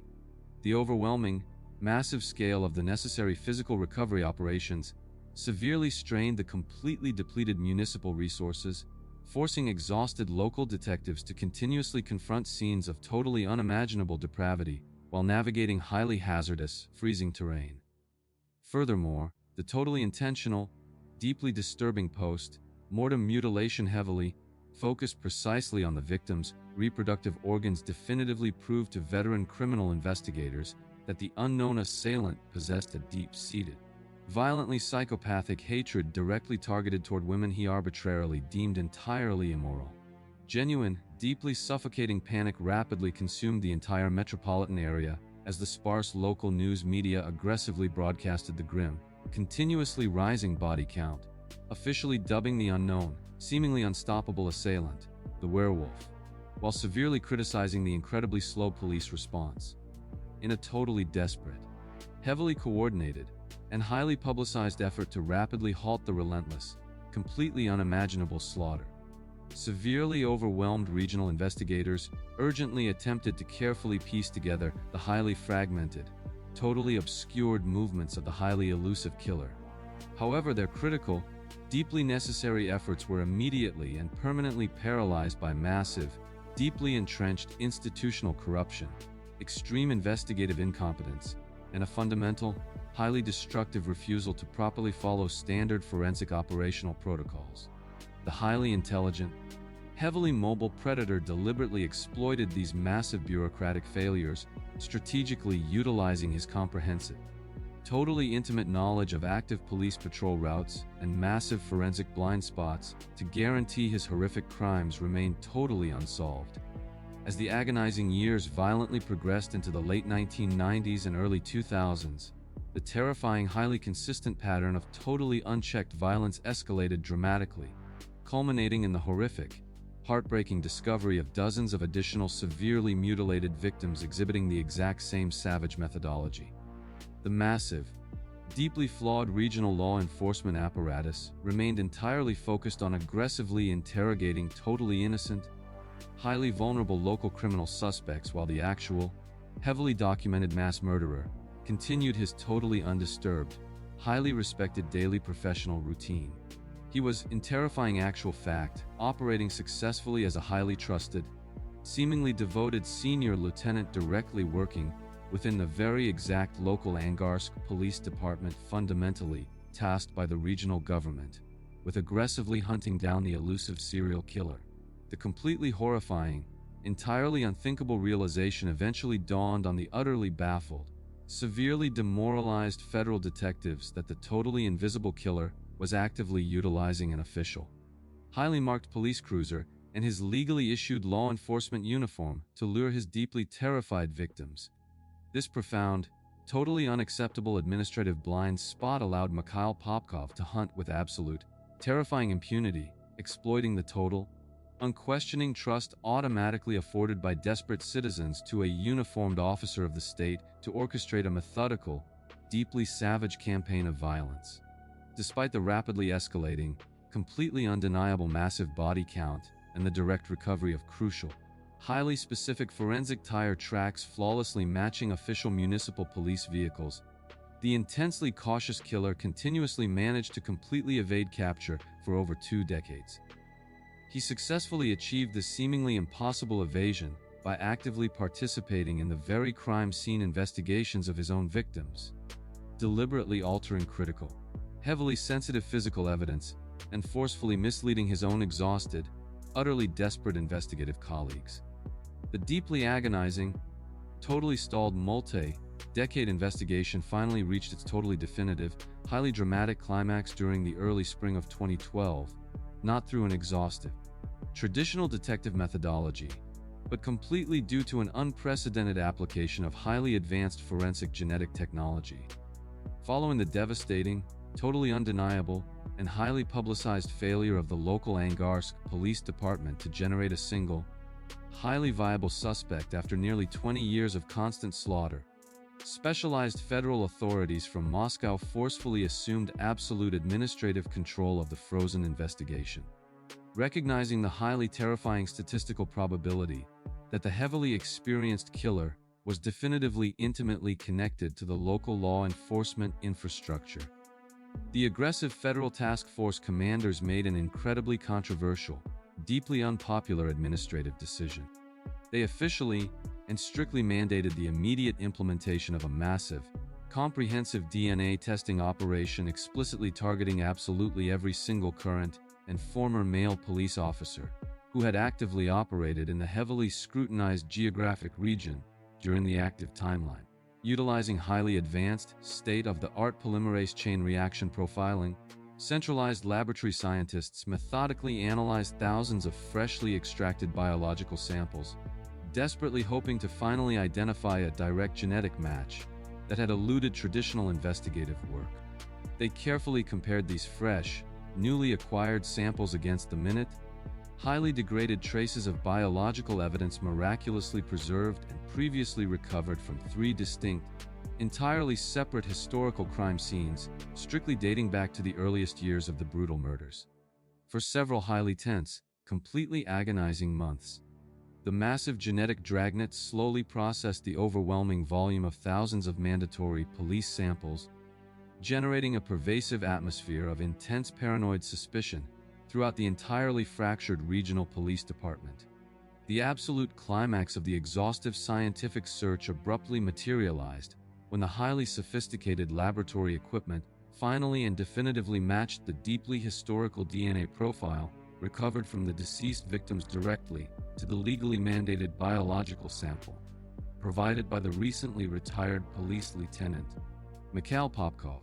This monumental, historically significant scientific breakthrough instantly and completely transformed the highly decorated,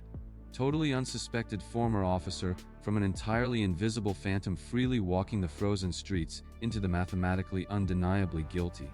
highly targeted prime suspect. On June 23, 2022, a heavily armed,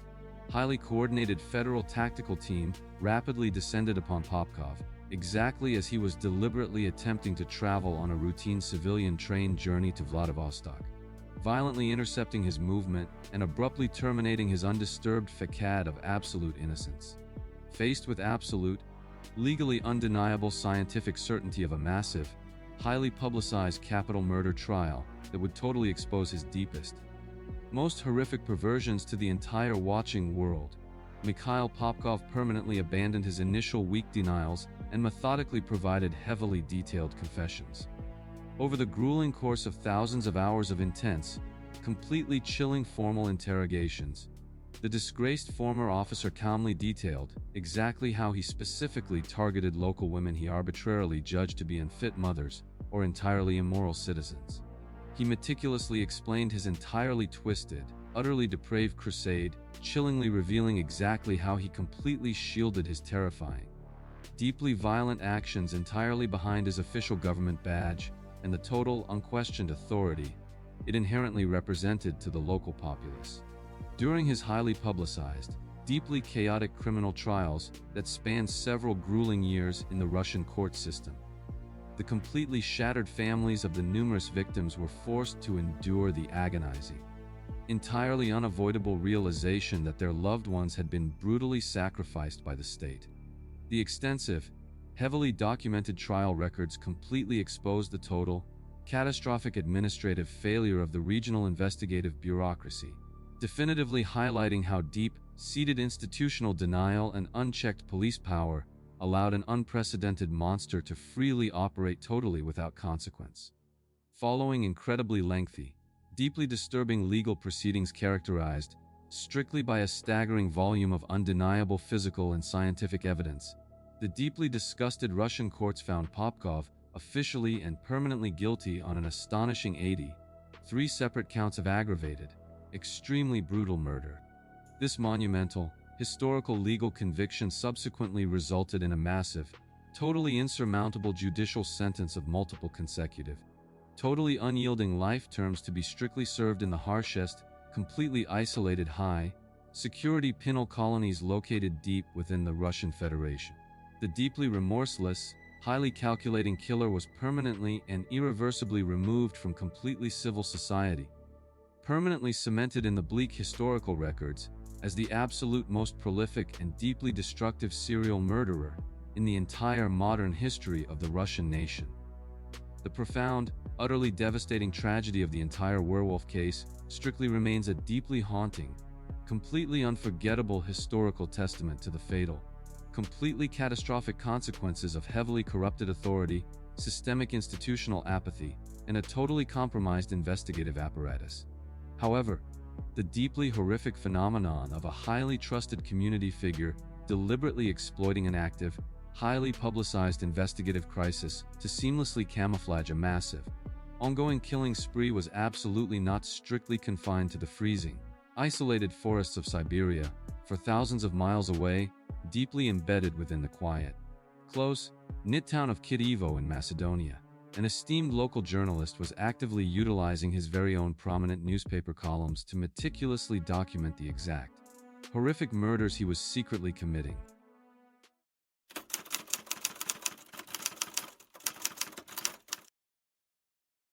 In the deeply historic and traditionally quiet southwestern region of the Republic of Macedonia, the closely knit municipality of Kyiv stood for decades as a profoundly peaceful, economically modest community where severe,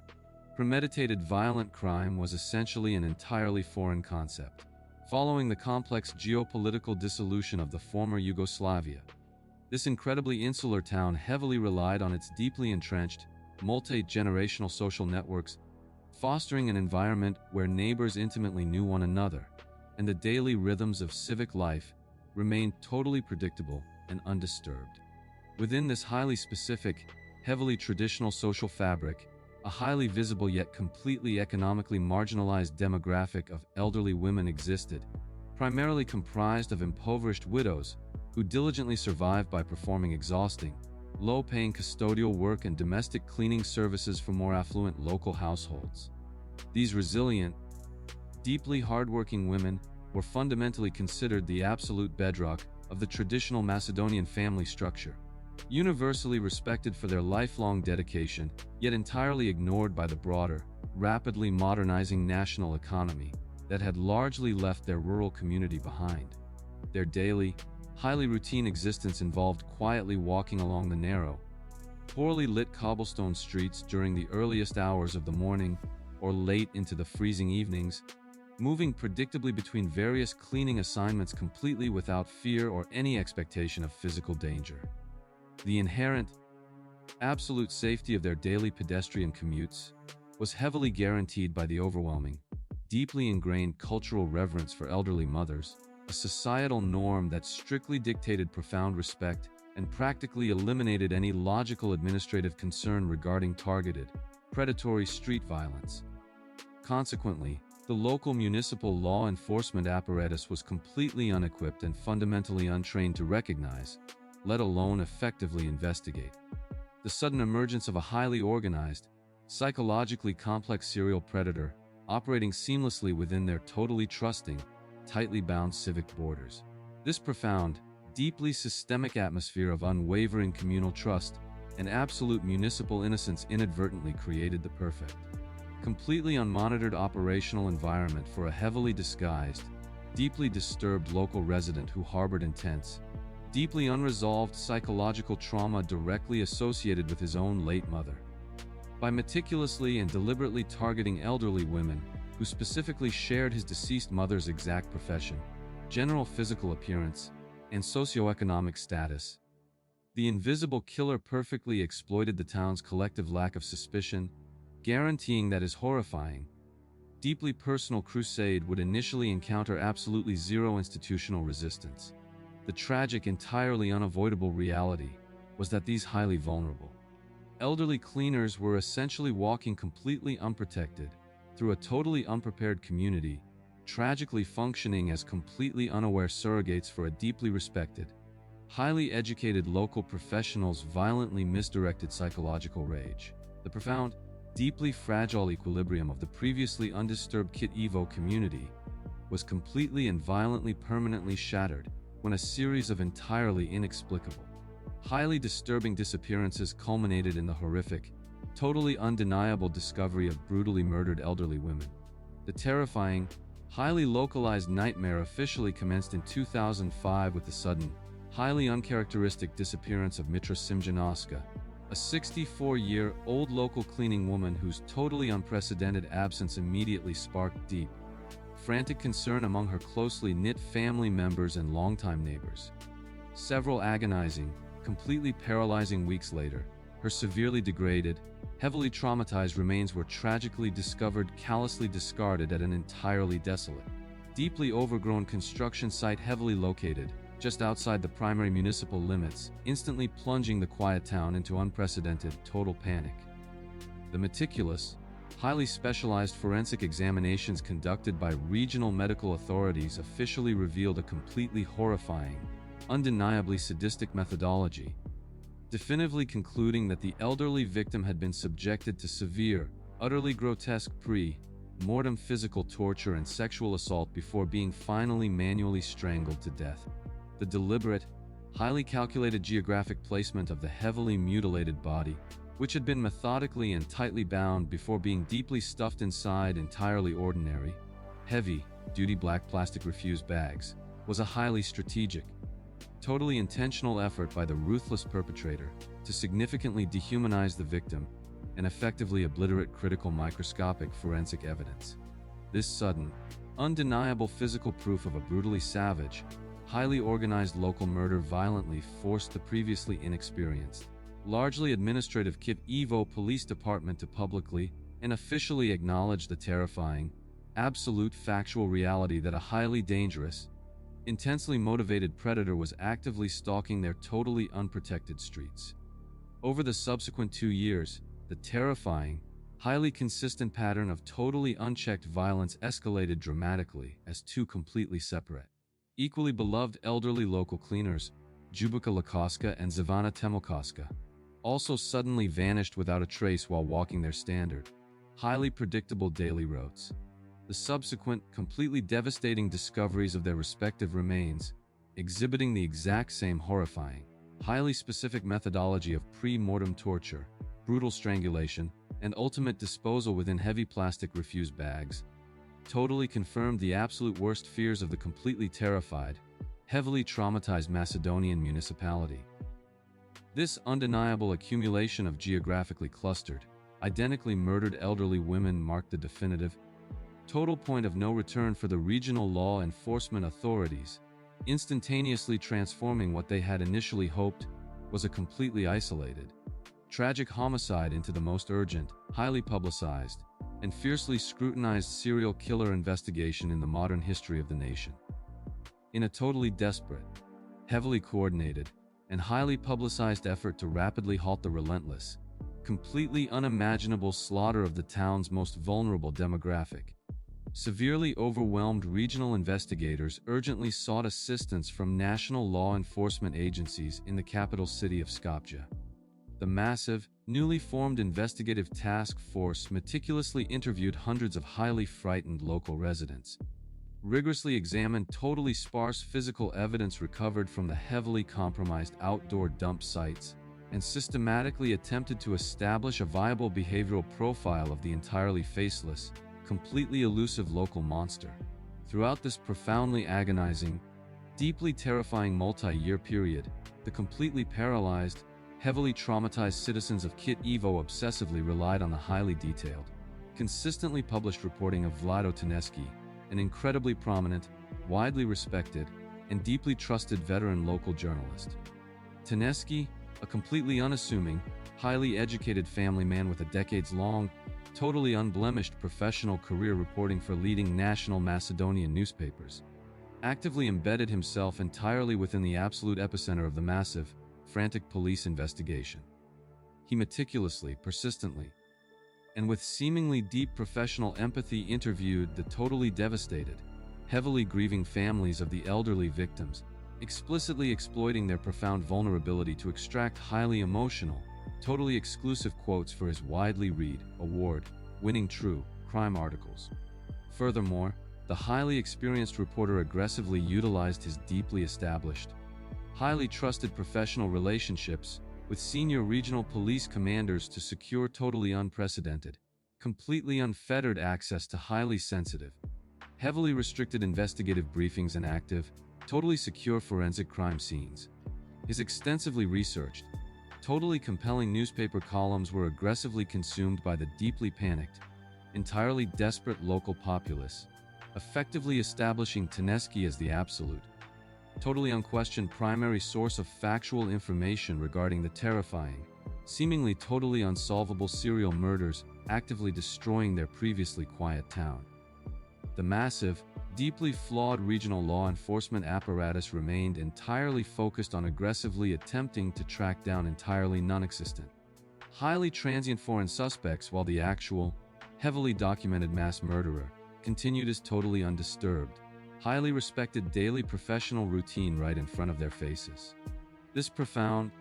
totally unacceptable administrative blind spot allowed the deeply sadistic killer to hunt with absolute, terrifying impunity, exploiting the total, unquestioning trust automatically afforded by desperate citizens to an esteemed member of the National Press Corps, to successfully orchestrate a methodical, deeply savage campaign of violence. The deeply agonizing, totally stalled multi-year investigation finally reached its totally definitive, highly dramatic climax during the early summer of 2008. It's not through a traditional, exhaustive forensic breakthrough at a crime scene, but entirely due to a totally catastrophic, highly arrogant intellectual error committed directly by the killer himself. As the massive,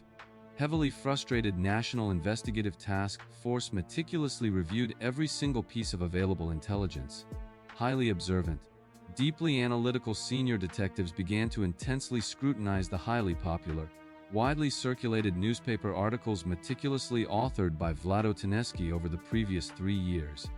Upon totally rigorous, highly clinical cross-examination of his published, heavily detailed texts against the highly secure, entirely confidential official police case files, investigators made a totally horrifying, completely undeniable realization that absolutely shattered the entire foundation of the massive investigation. They definitively discovered that Tedeschi's extensively written, deeply descriptive articles contained highly specific, completely classified forensic details regarding the exact, entirely unconventional methods of physical torture and the precise sequence of the brutal murders that had absolutely never been officially released to the public or the press. The absolute, totally undeniable smoking gun materialized when detectives explicitly noted that Tedeschi had prominently written that the elderly victims had been brutally strangled to death utilizing a highly specific, entirely distinct type of braided telephone cord, a completely restricted, totally secret forensic fact exclusively known only to the medical examiner and the actual perpetrator. This monumental, highly incriminating analytical breakthrough instantly and completely transformed the highly respected, totally unsuspected veteran journalist from an entirely trusted public informant freely walking the local streets into the mathematically undeniably guilty, highly targeted prime suspect of the entire national police force. The terrifying, completely unthinkable reality finally dawned on the entirely baffled, severely shocked authorities that the totally invisible monster they had been desperately hunting was actively utilizing his very own, prominent newspaper columns to meticulously, arrogantly document the exact horrific murders he was secretly committing in the shadows. On June 20, 2008, a heavily armed, highly coordinated national tactical team rapidly descended upon Tedeschi's completely unassuming, entirely ordinary local residence, violently executing a comprehensive, totally unexpected search warrant and abruptly terminating his undisturbed, highly deceptive facade of absolute innocence and journalistic integrity. Faced with absolute, legally undeniable scientific certainty and a massive, highly publicized impending trial that would totally expose his deepest, most horrific psychological perversions to the entire watching nation, Vlado Tedeschi was immediately placed under maximum, entirely restrictive arrest by totally stunned local authorities. Once heavily secured within the sterile, highly intimidating confines of the Central Police Detention Facility, the disgraced, totally exposed journalist remained chillingly silent, completely refusing to answer any investigative questions, while highly advanced forensic scientists methodically processed physical biological samples, legally obtained during his totally unexpected apprehension. Within days, the totally flawless, highly sophisticated laboratory equipment definitively and mathematically matched Tedeschi's extracted genetic profile directly to the minute. Previously unidentified traces of seminal fluid strictly recovered from the severely degraded remains of the murdered elderly cleaning women. The subsequent, totally undeniable public revelation that the deeply feared monster of Kit Evo was, in terrifying actual fact, the very exact trusted community voice who had spent years seemingly attempting to console the devastated families, triggered an absolute, completely overwhelming explosion of profound public outrage and intense national trauma. However, the completely shattered families of the numerous victims were permanently and tragically robbed of any traditional judicial closure when, less than 48 hours after his totally highly publicized arrest, Tennessee was officially discovered completely deceased within his heavily locked, entirely secure jail cell. In an incredibly grim, highly bizarre, and totally definitive final act of absolute evasion, the deeply remorseless killer had successfully managed to commit entirely deliberate suicide by methodically and intentionally drowning himself in a shallow plastic bucket of water, previously provided for basic sanitary purposes.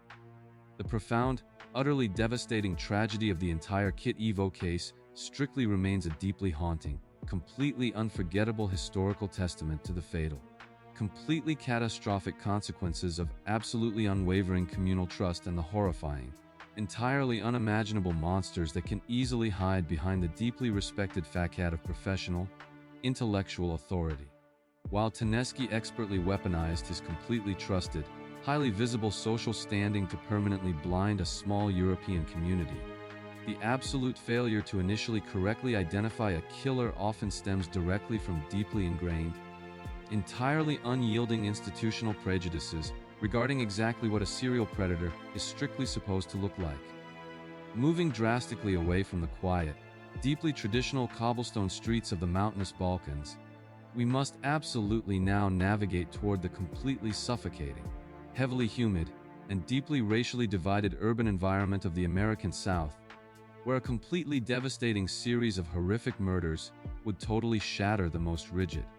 historically established behavioral profiling models ever utilized by the Federal Bureau of Investigation.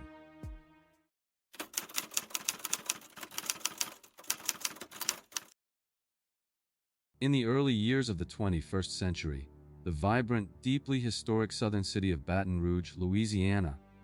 was characterized by a seemingly permanent atmosphere of collegiate optimism and a profound, socially ingrained false sense of security among its female residents. The sprawling municipal landscape, heavily defined by the massive, highly populated campus of Louisiana State University and a rapidly expanding metropolitan infrastructure, fostered a highly trusting, closely knit community environment where severe, targeted serial violence was largely considered an urban myth completely divorced from their daily reality. Professional women, university students, and completely independent local residents navigated the deeply humid, heavily tree-lined streets with an absolute, unwavering confidence, entirely unaware that the rapidly growing demographic diversity of their deeply transitional city was fundamentally shifting the established operational paradigms of violent criminal behavior. When a completely terrifying, totally inexplicable pattern of brutal, highly targeted physical violence began to slowly emerge from the suffocating, dense southern heat, the local municipal law enforcement agencies immediately and disastrously relied strictly upon heavily antiquated,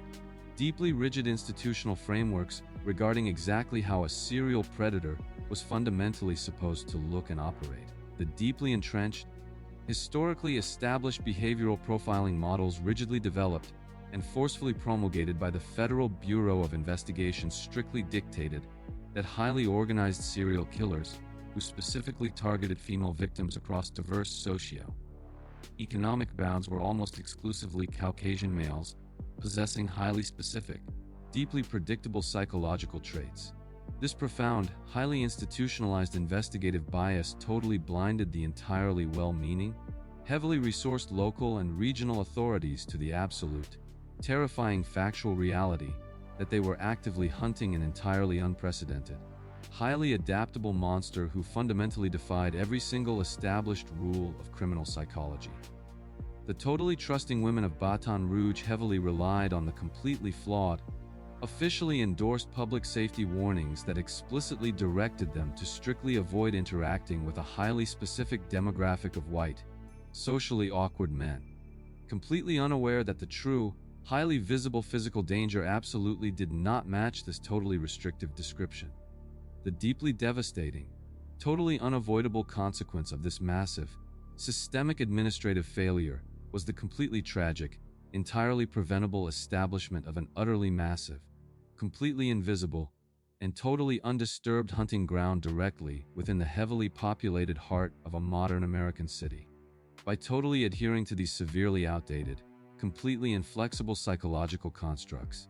the heavily overwhelmed regional task forces inadvertently provided the highly mobile, totally unconstrained predator with completely perfect, entirely impenetrable operational camouflage that actively shielded him from any official suspicion. The totally trusting, entirely unprotected civilian population was effectively left completely vulnerable to a deeply sadistic, highly organized killer who perfectly weaponized the very exact institutional prejudices of the local police department to successfully orchestrate a methodical, completely unchallenged campaign of massive urban terror. The profoundly fragile, entirely artificial illusion of suburban safety in the Louisiana capital was completely and violently permanently shattered when a series of incredibly brutal, highly methodical residential home invasions suddenly culminated in the horrific, totally undeniable discovery of murdered women directly inside their own completely locked residences. The highly terrifying, deeply agonizing sequence of events officially escalated into a massive, totally uncontainable regional crisis when the severely beaten, brutally mutilated remains of Gina Wilson Green were discovered entirely abandoned within her seemingly entirely secure, heavily affluent neighborhood in the late months of 2001. Over the subsequent, totally agonizing months, a truly terrifying, highly consistent pattern of totally unchecked violence definitively emerged as completely separate, equally independent professional women, including Charlotte Murray Pace and Pam Kinamore, were violently abducted or brutally murdered directly within the supposed absolute safety of their private, totally secure homes. The meticulous, highly specialized, and deeply disturbing forensic examinations, strictly conducted by the Regional Medical Examiner's Office, officially revealed a completely horrifying, undeniably sadistic methodology, definitively concluding that the totally defenseless victims had been subjected to severe, utterly grotesque, pre-mortem physical assault and severe blunt force trauma before being brutally killed. This sudden, entirely undeniable accumulation of geographically clustered, identically murdered women violently forced the previously inexperienced Baton Rouge Police Department to publicly acknowledge the terrifying, absolute factual reality that a highly dangerous, intensely motivated serial killer was actively operating with absolute impunity within their municipal borders. In immediate, total response to the rapidly escalating, completely undeniable massive body count, totally overwhelmed local detectives immediately requested direct, highly specialized assistance from federal behavioral analysts, who quickly and disastrously provided a highly rigid, totally specific psychological profile explicitly stating the unknown suspect was undeniably a white male. This deeply flawed, officially sanctioned criminal profile completely dictated the entire, massive trajectory of the resulting massive police response,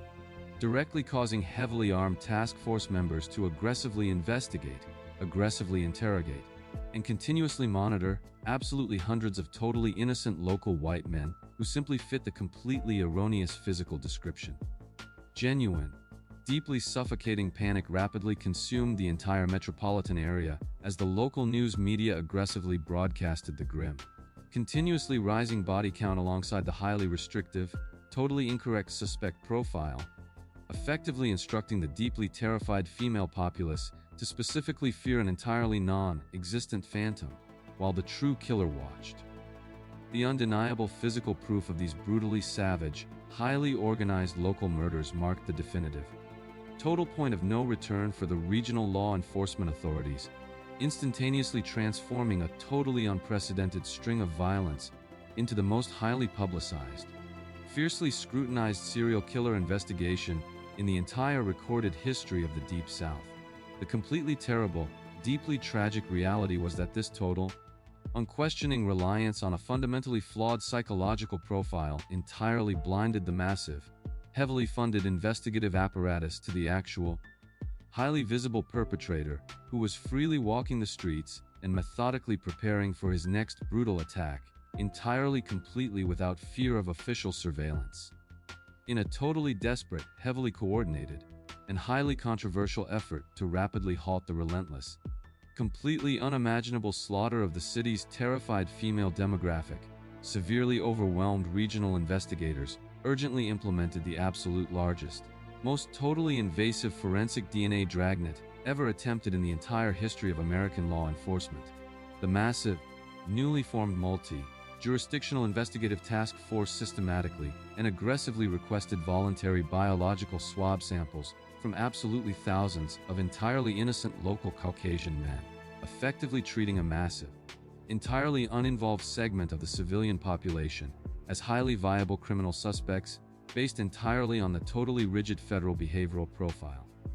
Throughout this profoundly agonizing, deeply terrifying multi-year period, the completely paralyzed, heavily traumatized citizens of Baton Rouge obsessively purchased heavy domestic security systems, significantly fortified their residential doors with heavy deadbolts, and totally refused to navigate the deeply humid, inherently dangerous city streets completely alone under any conceivable circumstances. Despite the incredible, massive logistical scale of this totally unprecedented forensic undertaking, the completely stalled, entirely frustrated police department continually failed to generate a single, highly viable genetic match to the highly specific, deeply degraded biological evidence meticulously recovered from the various brutal, completely locked active crime scenes. The absolute, deeply devastating tragedy of the entire, massive investigative operation was the total, completely unyielding institutional refusal to accurately listen to and properly validate the highly specific, deeply detailed eyewitness testimonies provided by incredibly brave women who had miraculously managed to physically survive totally brutal, highly violent encounters with the actual killer. Multiple highly credible, completely deeply traumatized survivors explicitly and definitively told completely dismissive veteran police detectives that their brutal, heavily violent attacker was absolutely, undeniably a heavily muscled, highly aggressive African American male, directly and completely contradicting the strictly mandated,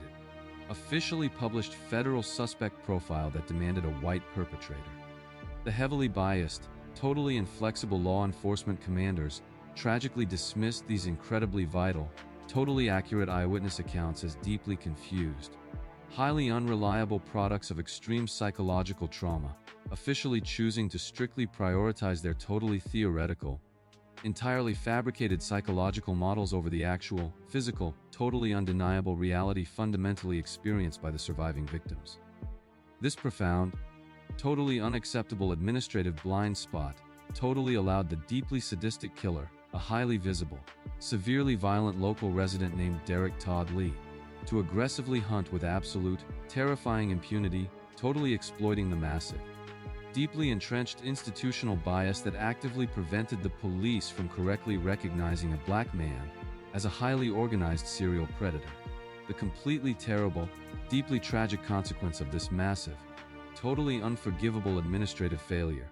was that Lee was repeatedly completely ignored by the massive investigative task force, completely allowing him to seamlessly traverse the frightened city and brutally murder additional totally innocent women, while the police entirely focused their massive resources strictly on entirely innocent white suspects. The entirely stalled, deeply paralyzed criminal investigation found itself totally trapped in an inescapable, totally self-destructive cycle of institutional blindness, completely unable to successfully apprehend a highly active, totally remorseless mass murderer, simply because the established, heavily revered administrative framework fundamentally refused to publicly acknowledge his basic, totally undeniable physical existence. The deeply agonizing, totally stalled multi-year investigation finally reached its totally definitive, highly dramatic climax during the early spring of 2003. Not through traditional, exhaustive municipal detective methodology, but entirely due to a totally unprecedented, historically groundbreaking application of highly advanced, entirely experimental forensic genetic technology, driven by absolute, total operational desperation, and a deeply horrifying lack of any viable traditional investigative leads. Highly forward-thinking task force commanders made the incredibly crucial, deeply controversial administrative decision to completely bypass standard forensic DNA testing and entirely utilize a totally experimental scientific procedure officially known as forensic DNA phenotyping. They actively enlisted the highly specialized, entirely unprecedented scientific services of an advanced, deeply sophisticated private genetics laboratory called DNA Print Genomics, legally providing them with the highly degraded, entirely unidentified biological samples meticulously collected from the numerous brutal crime scenes to strictly and mathematically determine the actual geographical ancestry of the unknown killer. Utilizing highly advanced state-of-the-art genetic admixture analysis algorithms, specialized laboratory scientists methodically analyze the totally specific, deeply complex ancestral genetic markers completely embedded within the recovered biological fluid, urgently hoping to definitively identify the exact racial composition of the heavily elusive, highly dangerous, completely invisible serial predator. The absolute, totally undeniable climax of the exhaustive scientific search abruptly materialized when the highly sophisticated laboratory equipment finally and definitively proved, with totally unquestionable mathematical certainty, that the true, entirely unidentified suspect was undeniably an individual of roughly 85% African descent, totally and completely shattering the highly rigid, officially mandated FBI behavioral profile. This monumental, historically significant scientific breakthrough instantly and completely forced the heavily humiliated, entirely stunned investigative task force to abruptly abandon their deeply flawed, massive search for a white suspect and immediately, frantically re-evaluate every single, totally dismissed piece of historical evidence that accurately pointed toward a black perpetrator. Detectives immediately and frantically cross-reference their massive, totally newly recalibrated criminal suspect databases, swiftly zeroing in on a highly specific, heavily documented local criminal with a totally massive, highly violent history of residential stalking and deeply aggressive domestic violence, officially known to the courts as Derek Todd Lee. Armed entirely with this totally undeniable, scientifically bulletproof laboratory revelation, frantic investigators immediately obtained a totally fresh, completely legal state court order to directly secure a highly specific DNA swab completely directly from Lee, completely ending the total, absolutely paralyzing reliance on flawed psychological theories that had completely blinded the investigation for terrible years. When Lee's deeply mandated, physically extracted biological sample was finally, strictly analyzed directly against the exact, completely preserved microscopic evidence carefully recovered from the murdered women, the totally flawless, highly sophisticated laboratory equipment definitively and mathematically declared an absolute, undeniable perfect genetic match, totally confirming his true identity as the infamous Baton Rouge serial killer. This entirely incredible, highly dramatic scientific apprehension permanently and irreversibly transformed the previously heavily protected, completely invisible predator from a totally unsuspected, ignored local resident into the mathematically undeniably guilty, highly targeted absolute prime suspect, instantly concluding the absolute largest, deeply terrifying criminal manhunt in the modern history of the state of Louisiana. Faced with absolute, legally undeniable scientific certainty in a massive, highly publicized impending capital murder trial that would totally expose his deepest, most horrific violent perversions to the entire watching world, Derek Todd Lee rapidly attempted to totally evade sudden, completely inevitable legal justice by frantically fleeing the deeply terrified state of Louisiana entirely. His completely desperate,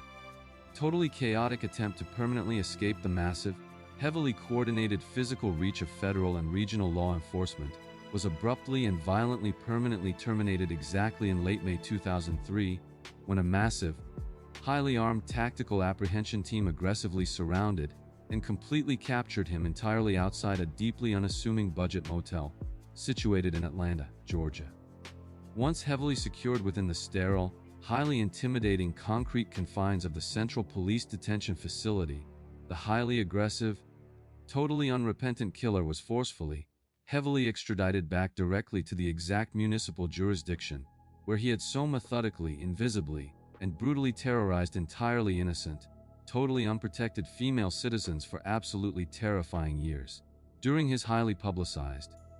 totally chaotic capital murder trials that spanned several grueling, deeply traumatizing months within the completely exhausted Louisiana court system, The entirely shattered families of the numerous victims were permanently and tragically forced to endure the agonizing, highly detailed physical presentations of his deeply savage, totally remorseless methodology.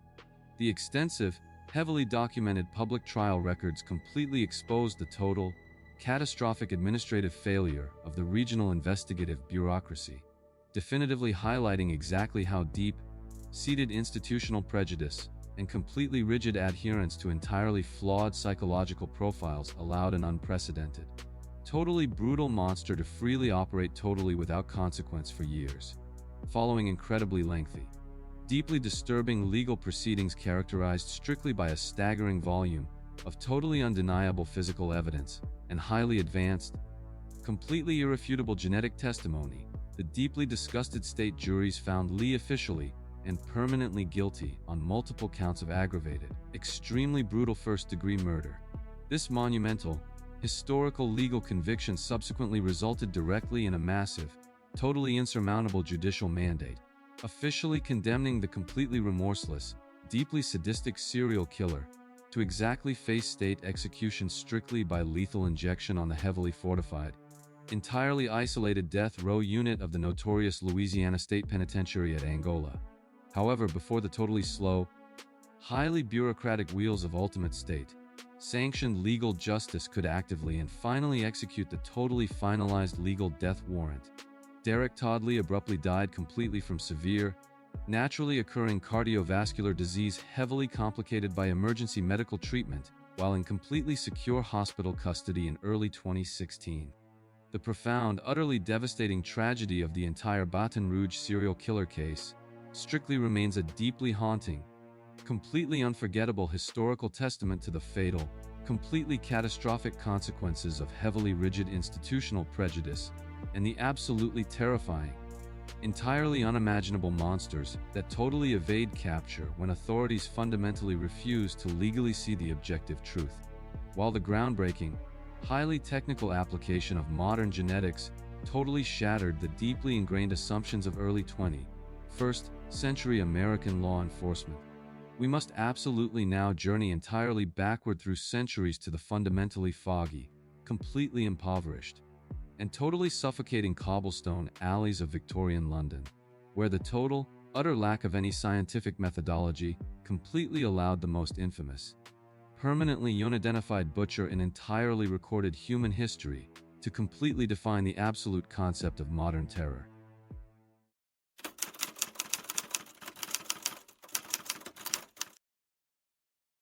In the extremely rigid, highly stratified socioeconomic hierarchy of late 19th century Victorian London, the sprawling, heavily congested East End district of Whitechapel existed as a profoundly desperate,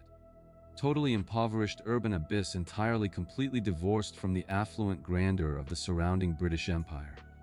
This intensely chaotic, severely overcrowded labyrinth of narrow, fog-shrouded cobblestone alleys and deeply unsanitary slums functioned as a completely unforgiving repository for the absolute lowest echelons of modern society, harboring tens of thousands of marginalized citizens who permanently existed strictly on the very absolute brink of starvation. Within this deeply suffocating, totally heavily polluted environment, a massive demographic of incredibly vulnerable, economically destitute women were violently forced by absolute, crushing necessity to engage in highly dangerous street-level prostitution, simply to afford the meager daily fee required for a heavily infested bed in a local communal lodging house. These deeply resilient, entirely totally unprotected women were fundamentally categorized by the heavily moralistic, deeply judgmental Victorian ruling class as completely disposable, socially invisible outcasts whose inherently perilous daily survival struggles were universally met with profound, institutionalized apathy rather than any genuine systemic assistance. The local metropolitan police forces assigned to patrol this massive, heavily volatile district were fundamentally severely overwhelmed by the sheer, staggering volume of daily violent crime, severe public intoxication, and extreme domestic abuse, rendering them completely unequipped to proactively protect a specific demographic that society itself actively preferred to entirely ignore. Consequently, the incredibly dark, Poorly lit alleyways and deeply shadowed courtyards of the East End effectively provided a vast, completely unmonitored hunting ground for a highly calculated, deeply sadistic predator who meticulously recognized that the sudden, brutal demise of these specific women would barely register within the broader, heavily prejudiced administrative bureaucracy. The inherent, daily physical dangers associated with their extremely desperate nightly routines were severely compounded by a total, absolute lack of any modern social safety nets, forcing these impoverished women to continuously enter secluded, totally dark spaces with entirely anonymous, potentially lethal men strictly to secure their most basic physical survival. By systematically preying specifically upon these profoundly isolated individuals whose eventual, violent deaths were largely anticipated by a completely apathetic society, as the natural consequence of their fallen moral status. An exceptionally organized killer perfectly weaponized the deeply entrenched class prejudices of the entire Victorian establishment. The deeply devastating, completely unavoidable historical reality was that these vulnerable women were essentially completely abandoned by every single protective institution of their era, leaving them entirely exposed to a terrifying, highly mobile phantom operating seamlessly within the chaotic, deeply confusing blind spots of the greatest metropolis on Earth. This environment of profound, totally systemic vulnerability was not merely a tragic, atmospheric historical backdrop, but the absolute, fundamental structural catalyst that directly allowed the most infamous, permanently unidentified serial murderer in human history to orchestrate a totally terrifying, entirely unprecedented campaign of totally unchecked urban slaughter. The incredibly fragile, totally precarious daily existence of the Whitechapel underclass was permanently and violently shattered in the late summer of 1888, when a completely horrifying, undeniably grotesque discovery officially forced the heavily apathetic British capital to totally confront an unprecedented level of sadistic, highly localized violence. In the extremely early, freezing pre-dawn hours of August 31, 1888, the completely severely mutilated body of Mary Ann Nichols, a 43-year-old destitute sex worker, was tragically discovered entirely discarded on the cold, unforgiving cobblestones of totally darkened Bucks Row by an ordinary local carman walking to his morning labor. Upon immediate, urgent examination by arriving local police constables and subsequent, highly detailed evaluation by the official police surgeon, authorities were violently confronted with an incredibly gruesome, totally apocalyptic crime scene that completely defied the standard, expected parameters of typical, financially motivated urban homicides. The totally defenseless victim had been subjected to entirely devastating, incredibly deep lacerations completely across her throat, fundamentally severing the main arteries, which was immediately and horrifically followed by highly specific, totally savage post-mortem mutilations heavily focused directly upon her lower abdomen. The deliberate, highly calculated ferocity of these entirely specific physical wounds, executed with terrifying speed in near absolute darkness, definitively proved to veteran investigators that the unknown assailant possessed a terrifyingly calm, totally methodical operational procedure and an incredibly disturbing level of comfort with a sharply honed blade. This sudden, entirely undeniable physical accumulation of highly specific, totally savage mutilations violently forced the previously dismissive Metropolitan Police to publicly acknowledge the terrifying, absolute factual reality that a highly organized, deeply psychologically disturbed serial killer was actively stalking the city's absolutely most vulnerable, totally unprotected populations. The immediate total administrative inability to rapidly identify any viable suspects directly generated a pervasive, deeply suffocating atmosphere of intense, completely paralyzing paranoia among the marginalized women of the district, who suddenly realized an invisible, incredibly savage monster was actively hunting them without leaving a single tangible trace. The completely undeniable physical proof of this brutally savage murder marked the definitive, total point of no return for the municipal authorities, instantaneously transforming what was initially dismissed as a localized tragedy into a highly publicized, fiercely scrutinized massive homicide investigation that completely consumed the entire attention of the global media. The sudden, totally terrifying realization that a highly efficient, methodically ruthless predator was explicitly utilizing the entirely anonymous, deeply transient nature of the extreme poverty in the East End to successfully execute a completely untraceable campaign of slaughter initiated a frantic, deeply desperate scramble by an entirely unprepared police force. In a totally desperate, heavily coordinated, yet fundamentally entirely flawed effort to rapidly halt the relentless, completely unimaginable slaughter, severely overwhelmed investigators flooded the narrow streets of Whitechapel with absolutely hundreds of uniformed constables and plainclothes detectives, drastically attempting to piece together the totally obscured movements of the heavily elusive killer. As the agonizing, totally terrifying autumn progressed, the highly consistent pattern of totally unchecked violence escalated incredibly dramatically with the brutal, totally sequential murders of Annie Chapman, Elizabeth Stride, and Catherine Eddowes, firmly establishing a totally terrifying, highly predictable methodology that completely paralyzed the entire massive city with absolute dread. The completely horrific events of September 30, strictly known historically as the double event,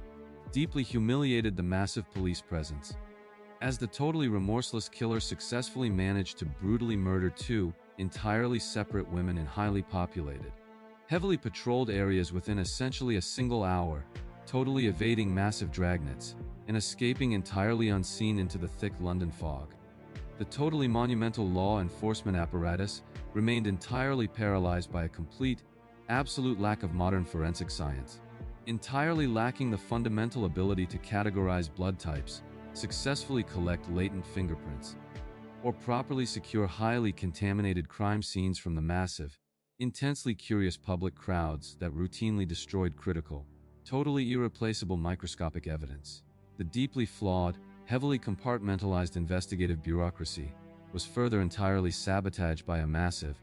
completely unprecedented influx of thousands of taunting, highly sensationalized letters mailed directly to heavily frustrated police commanders and local news agencies,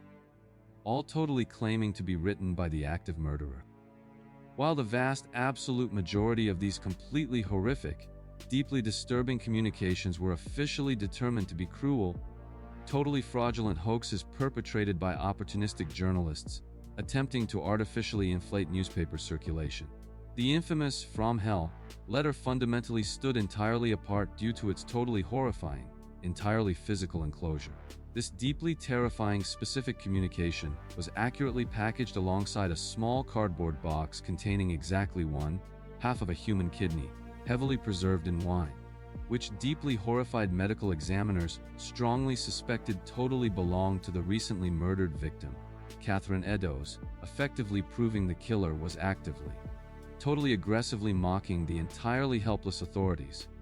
This profound, totally unacceptable administrative chaos allowed the perpetrator to hunt with absolute, terrifying impunity, totally exploiting the total lack of streamlined investigative communication and the entirely rudimentary state of Victorian forensic science to orchestrate a methodical, deeply savage campaign of violence that completely baffled the absolute finest detectives of Scotland Yard. The marginalized, totally defenseless women of the metropolitan area remained entirely vulnerable to an entirely unstoppable predator who explicitly viewed them as completely disposable objects for his totally unrestrained, incredibly violent anatomical gratifications, totally secure in his absolute knowledge that the massive police force was essentially entirely blind in the dark. The deeply agonizing, entirely stalled multi-agency investigation finally reached its totally definitive, highly dramatic, and completely horrific climax during the freezing, completely fog-shrouded morning of November 9, 1888, marking the absolute, totally unrestricted zenith of the unidentified killer's entirely terrifying reign of extreme urban terror. Unlike absolutely all of the previous canonical murders, which were strictly hastily executed under the constant, totally immense pressure of potential discovery in entirely open, completely exposed outdoor alleyways and public courtyards, the killer successfully managed to manipulate a highly vulnerable, totally impoverished 25-year-old sex worker named Mary Jane Kelly into bringing him directly inside her entirely private residential quarters. Once heavily secured entirely within the completely locked, completely private confines of her extremely small, Severely dilapidated single room strictly located at 13 Miller's Court, the deeply sadistic killer was permanently afforded the one absolutely critical operational element he had previously completely lacked: entirely unlimited, totally uninterrupted time to fully realize his most extreme, deeply horrific psychological compulsions. When the highly unsuspecting local landlord's assistant arrived the following morning to aggressively collect entirely overdue rent and deliberately peered through a heavily broken window pane, he was violently, totally unexpectedly confronted with an incredibly gruesome, entirely apocalyptic scene of human destruction that completely traumatized seasoned responding police surgeons and deeply hardened veteran homicide detectives. The totally defenseless victim had been systematically, incredibly totally dismantled, subjected to an entirely unprecedented, highly methodical level of absolute bodily evisceration that heavily resembled a totally deliberate, totally chaotic anatomical dissection rather than a standard, totally expected urban homicide, firmly establishing a completely new, historically unprecedented benchmark for human depravity. The deliberate, highly calculated ferocity of these entirely specific, incredibly total physical mutilations, expertly executed with terrifying, deeply clinical precision over the course of several uninterrupted hours, definitively proved to the totally stunned authorities that the unknown assailant possessed a completely unquenchable, totally absolute psychological drive to completely obliterate the very physical concept of the human form. The entirely totally seamless, highly effective execution of this totally massive, unthinkably brutal atrocity entirely directly under the very noses of a massive, actively searching police presence completely and totally shattered the heavily established illusion of institutional authority, totally plunging the entirely terrified Victorian public into absolute, totally uncontainable despair. Confronted instantly with the absolute, mathematically undeniable physical reality of their total, unquestionable failure to proactively protect the absolutely most vulnerable citizen in the entire city from a highly predictable, totally documented monster, the completely deeply defeated Metropolitan Police Force was entirely forced to definitively publicly acknowledge their total, absolute impotence. Following the completely unprecedented, highly totally horrific absolute devastation discovered within the heavily locked confines of Miller's Court, the intensely tracked, totally highly predictable sequence of extremely brutal anatomical murders abruptly, completely inexplicably, and totally permanently ceased, leaving the entirely exhausted, heavily traumatized police force strictly chasing entirely non-existent shadows. Despite absolutely massive, historically totally unprecedented ongoing investigative efforts, heavily aggressive interrogations of thousands of entirely local suspects, and the massive, totally permanent evolution of standard criminal investigation procedures, specifically directly triggered by these totally severe municipal failures, the true, entirely historical identity of the infamous killer fundamentally remains totally absolutely unknown.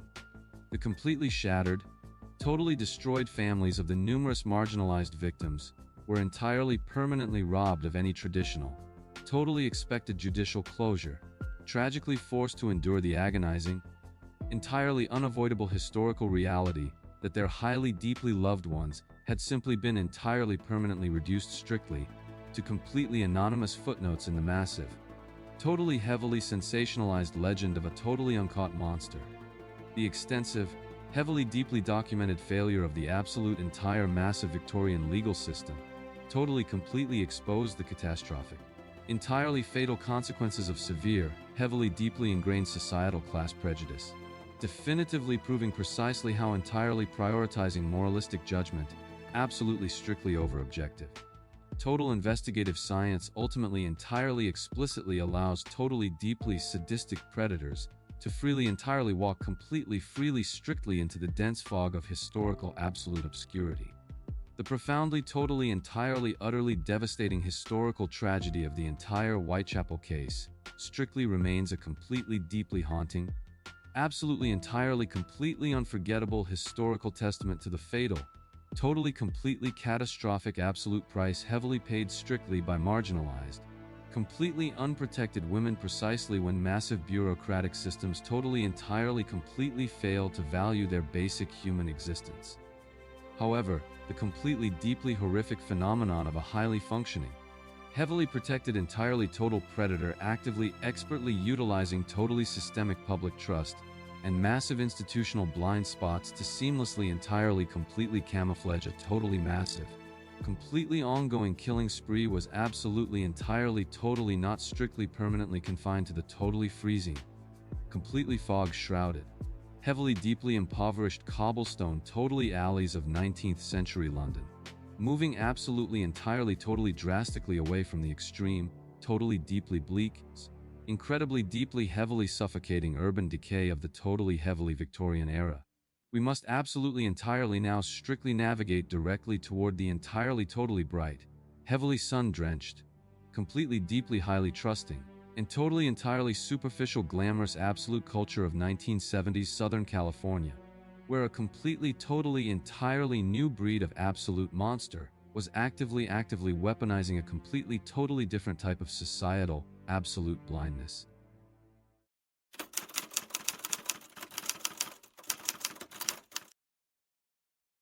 In the sun-drenched, heavily romanticized cultural landscape of Southern California during the late 1960s and 1970s, an unprecedented era of massive social liberation and youthful independence fundamentally redefined the exact way young adults navigated the physical world. This specific, historically highly volatile era was deeply characterized by a massive, nationwide influx of young, highly ambitious, and profoundly trusting women migrating entirely to the West Coast, eagerly seeking absolute artistic freedom, total personal reinvention, and the highly glamorous allure of the rapidly burgeoning entertainment industry. A deeply ingrained, highly permissive social counterculture fundamentally encouraged standard hitchhiking as a completely ordinary, entirely acceptable mode of daily regional transportation, heavily fostering a pervasive, totally unquestioned atmosphere of communal trust. Within this specific environment, voluntarily entering the enclosed vehicles of complete strangers was routinely and universally viewed strictly as an adventurous, highly social interaction rather than a potentially lethal, deeply dangerous physical risk. The local municipal authorities and the broader, highly transient coastal society largely viewed this heavily mobile, fiercely independent female demographic with a mixture of mild administrative amusement and total, deeply entrenched bureaucratic apathy. Law enforcement effectively categorized young women who frequently relocated or suddenly changed social circles as entirely typical, totally safe participants in the bohemian counterculture, who absolutely required no official oversight. Consequently, the highly fluid, inherently unpredictable nature of their totally independent daily existence firmly meant that sudden, totally unexplained absences or missed communications with distant Midwestern families were universally attributed directly to spontaneous road trips. These totally terrifying, permanent disappearances absolutely never triggered any immediate, urgent administrative response from severely overwhelmed local police agencies, who strictly demanded concrete proof of violent foul play before mobilizing resources. This pervasive, deeply toxic atmosphere of massive systemic naivety and complete, totally unrestricted social fluidity inadvertently created the perfect, highly camouflaged hunting ground for a deeply charismatic, totally sociopathic predator. This killer meticulously recognized that his specifically chosen victims were structurally completely unprotected by their own highly trusting, totally innocent worldview, perfectly allowing him to seamlessly approach them entirely without raising any immediate, biological alarms. The incredibly vulnerable women who actively participated in this totally carefree coastal lifestyle fully understood the theoretical dangers of the world, yet the sheer, overwhelming cultural normalization of interacting intimately with charismatic strangers completely neutralized their totally natural survival instincts. By systematically preying exclusively upon this specific, highly trusting demographic, the killer expertly weaponized the deeply prejudiced apathy of the traditional establishment, which routinely dismissed these totally innocent victims strictly as mere, voluntary runaways. The tragic, completely unavoidable historical reality was that these trusting women were essentially completely abandoned by the very societal institutions explicitly designed to protect them, rendering them incredibly easy targets for a highly charming, deeply manipulative psychopath successfully operating entirely within the bureaucratic blind spots of a brightly lit bohemian paradise. The deeply fragile, totally precarious daily existence of this highly trusting California counterculture was permanently and violently shattered when a completely terrifying, highly insidious pattern of entirely interconnected disappearances slowly began to emerge from the bright beaches. The totally horrifying, mathematically undeniable sequence officially commenced when absolutely dozens of incredibly beautiful,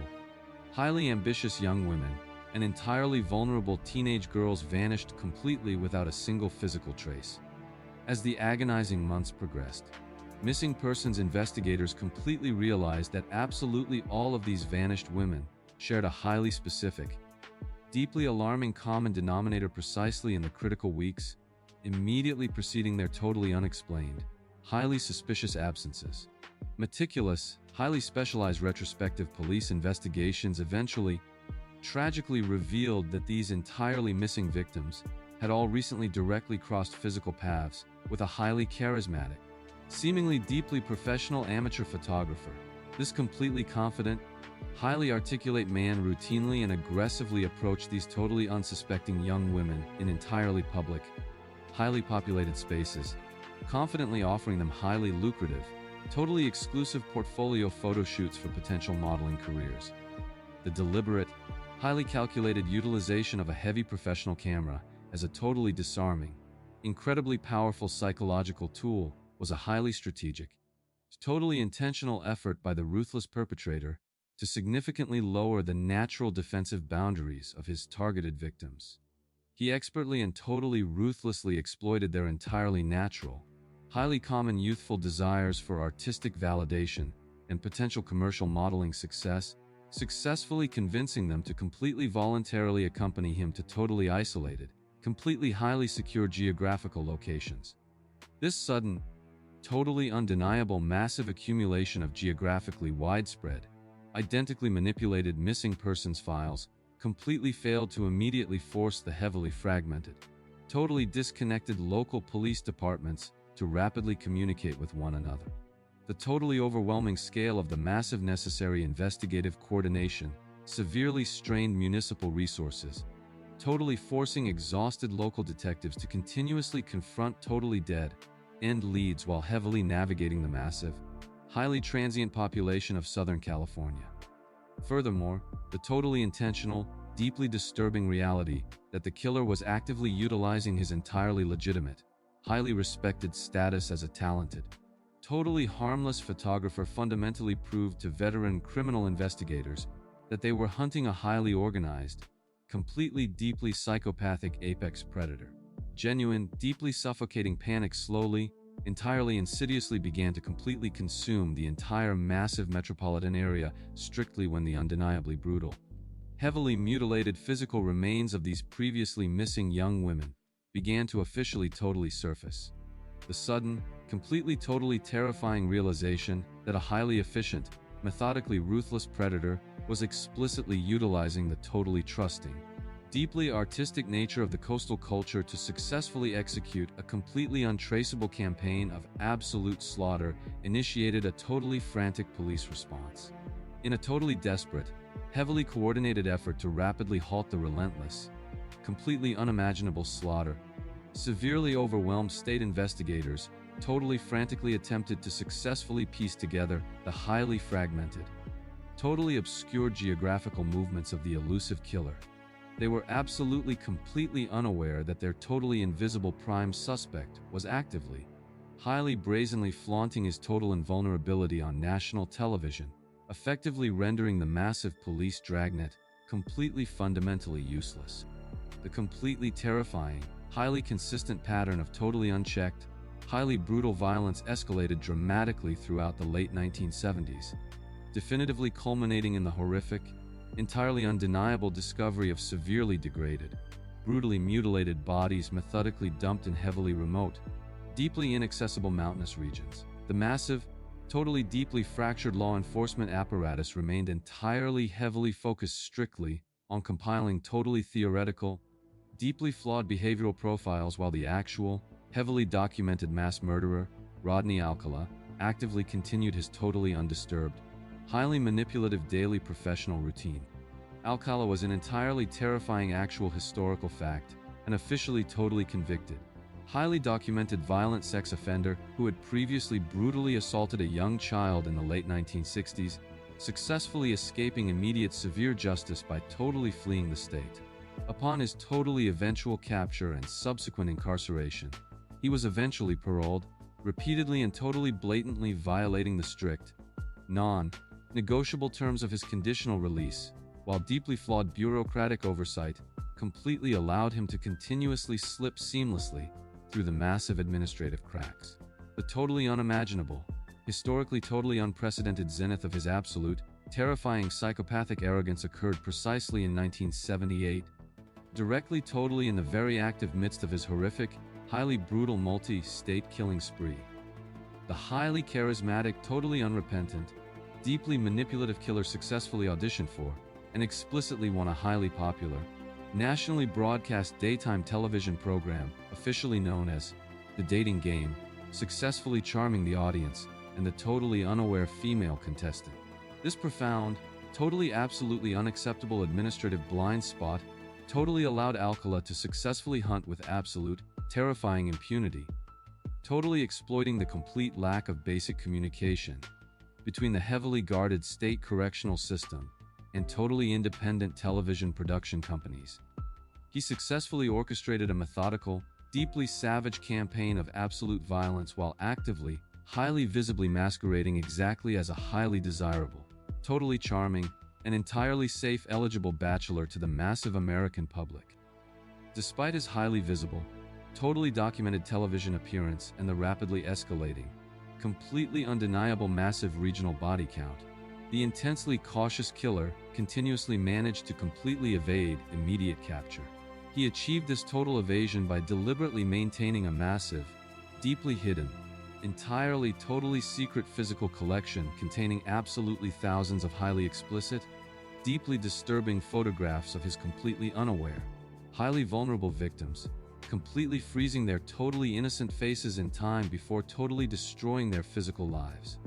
The agonizing, heavily completely stalled multi-jurisdictional investigation finally reached its totally definitive, highly dramatic, and completely undeniable climax during the early summer of 1979, totally permanently ending the killer's reign of terror. This massive breakthrough occurred not through an exhaustive, traditional detective methodology, but entirely completely due to a totally frantic, highly coordinated massive task force response directly related to the deeply heartbreaking, totally brutal abduction of a totally innocent child, following the entirely devastating, completely horrifying, highly public disappearance of 12-year-old Robin Sam so strictly as she innocently rode her bicycle to a local ballet class in Huntington Beach. Dedicated local task force commanders made a highly crucial administrative decision. They actively authorized the immediate, totally massive public release of a highly detailed, extremely accurate composite sketch of the primary suspect, strictly totally based exactly on the highly critical eyewitness testimony of the young victim's deeply traumatized friends, who saw her speaking to a man with a camera. A highly observant, deeply vigilant local citizen immediately totally recognized the totally specific physical features explicitly depicted in the widely circulated sketch and urgently alerted the totally desperate municipal authorities.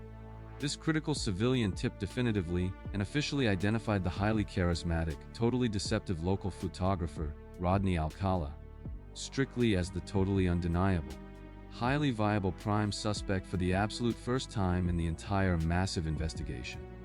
Recognizing the total, absolute operational significance of this sudden, undeniable visual confirmation,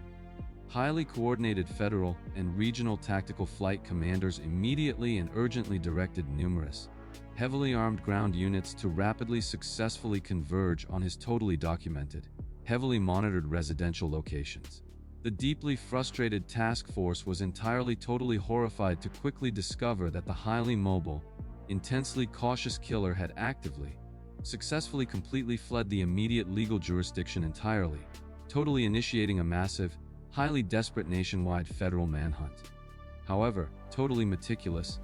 highly aggressive investigative forensic work rapidly tracked the completely cornered,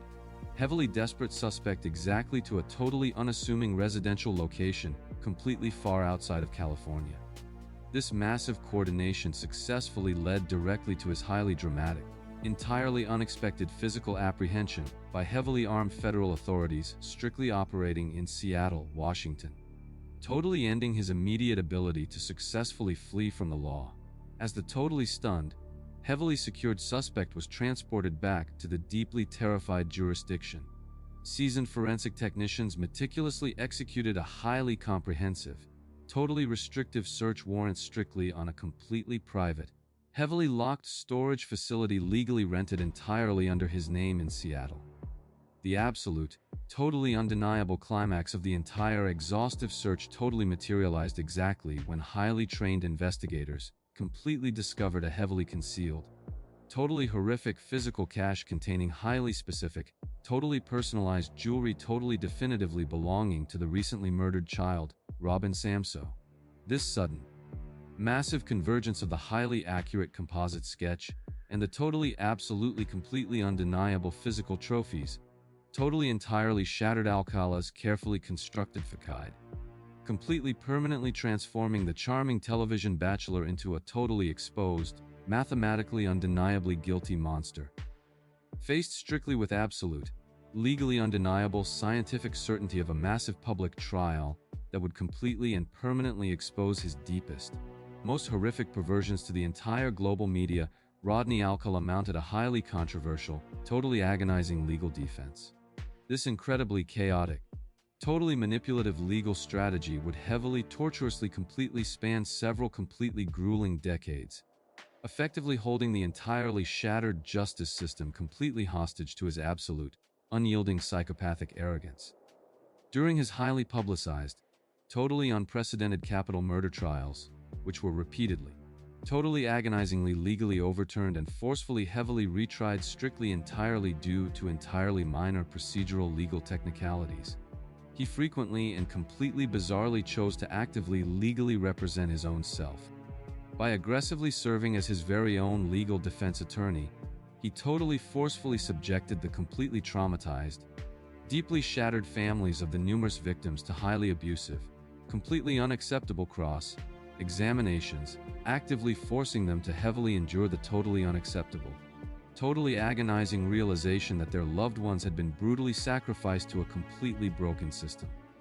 The extensive, heavily deeply documented trial records completely successfully exposed the total, catastrophic failure of separated municipal bureaucracies to accurately entirely recognize and swiftly strictly track a highly mobile, incredibly dangerous serial killer officially freely operating while actively on state parole, following remarkably lengthy, completely emotionally devastating deliberation processes across absolutely multiple sovereign state jurisdictions, entirely spanning over 40 incredibly painful years. Deeply disgusted juries successfully found Alcala officially and permanently guilty on multiple counts of aggravated first-degree murder. This monumental, historical absolute legal conviction subsequently completely totally resulted in totally massive, totally insurmountable judicial sentences of absolute death directly and definitively handed down heavily in both the state of California and the state of New York. The totally remorseless, deeply sadistic serial killer was totally permanently entirely removed from completely civil society, successfully spending the remaining agonizing decades of his completely miserable existence, entirely securely locked away strictly within the heavily fortified concrete walls of the state penitentiary. He was absolutely permanently totally denied the violent, totally manipulative absolute control he deeply craved until his totally unceremonious, completely unmourned absolute physical death entirely from natural medical causes directly in the summer of 2021. The profound, utterly entirely totally devastating historical tragedy of the entire dating game killer case strictly fundamentally remains a completely deeply haunting, completely unforgettable historical testament to the fatal, utterly catastrophic consequences of severe administrative parole leniency. It completely permanently highlights the terrible, totally unacceptable absolute price heavily totally paid strictly by entirely trusting young women, precisely when bureaucratic systems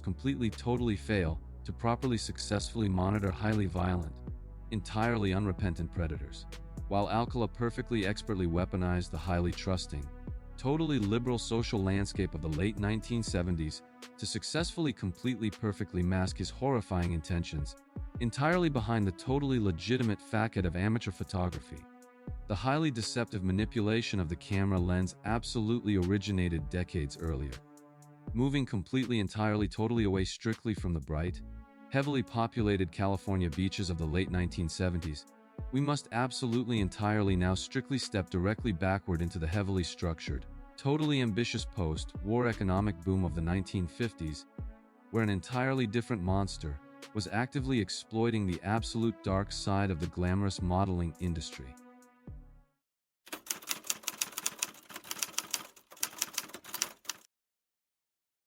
In the deeply transformative, aggressively optimistic era, immediately following the conclusion of the Second World War, the sprawling metropolis of Los Angeles experienced an unprecedented economic boom that fundamentally reshaped the American cultural landscape. This massive influx of newfound prosperity and technological advancement catalyzed the rapid, totally unregulated expansion of the burgeoning pin-up modeling and pulp fiction publishing industries across Southern California. Drawn by the heavily romanticized, widely broadcast promises of sudden cinematic fame, glamorous lifestyles, and absolute financial independence, thousands of highly ambitious, deeply vulnerable young women migrated entirely alone to the sun-drenched West Coast. Upon arriving in the heavily competitive, profoundly superficial Hollywood ecosystem, these aspiring actresses and amateur models frequently found themselves navigating a totally perilous, completely unmonitored shadow economy composed of independent talent agencies and freelance photographers. They operated entirely outside the traditional, heavily unionized studio system, relying strictly on informal social networks and local classified advertisements to successfully secure highly necessary, it's piecemeal employment simply to afford their basic daily survival in the expensive city. The local municipal authorities and the broader, highly affluent entertainment establishment largely viewed this transient, fiercely independent female demographic with a mixture of administrative apathy and deep systemic exploitation. Consequently, the highly fluid, inherently desperate nature of their entirely independent daily professional existence firmly meant that sudden,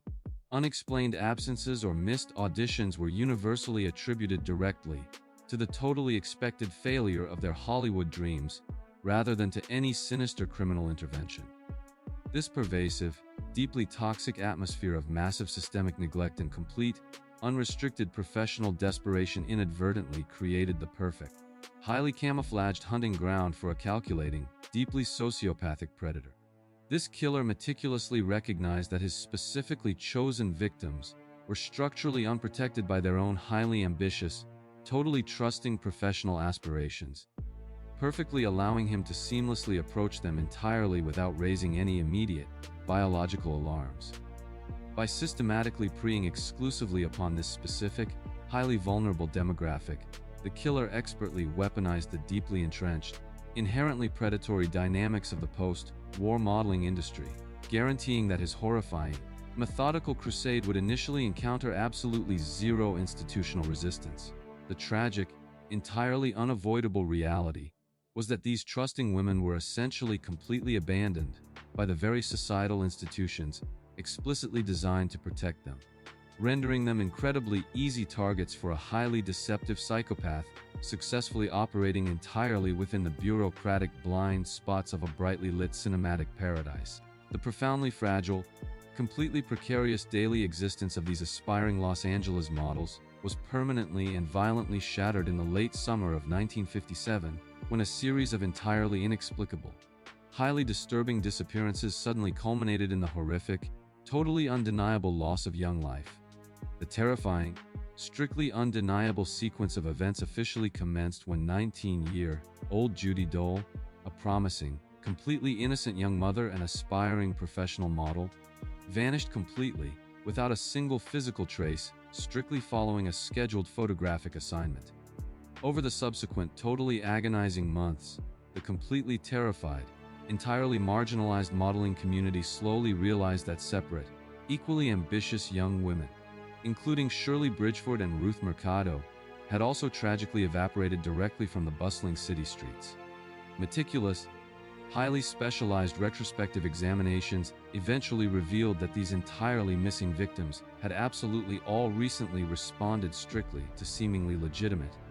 highly lucrative employment offers officially presented by a totally unassuming, highly articulate freelance photographer. This confident, highly organized man routinely and aggressively approached these totally unsuspecting young women in entirely public, highly populated professional casting spaces, confidently offering them highly profitable, totally exclusive portfolio photo shoots strictly for popular, true crime pulp fiction magazines. The deliberate, highly calculated utilization of a heavy professional camera and the promise of immediate financial compensation operated as totally disarming, incredibly powerful psychological tools, reflecting a highly strategic, totally intentional effort by the ruthless perpetrator to significantly lower the natural defensive boundaries of his targeted victims.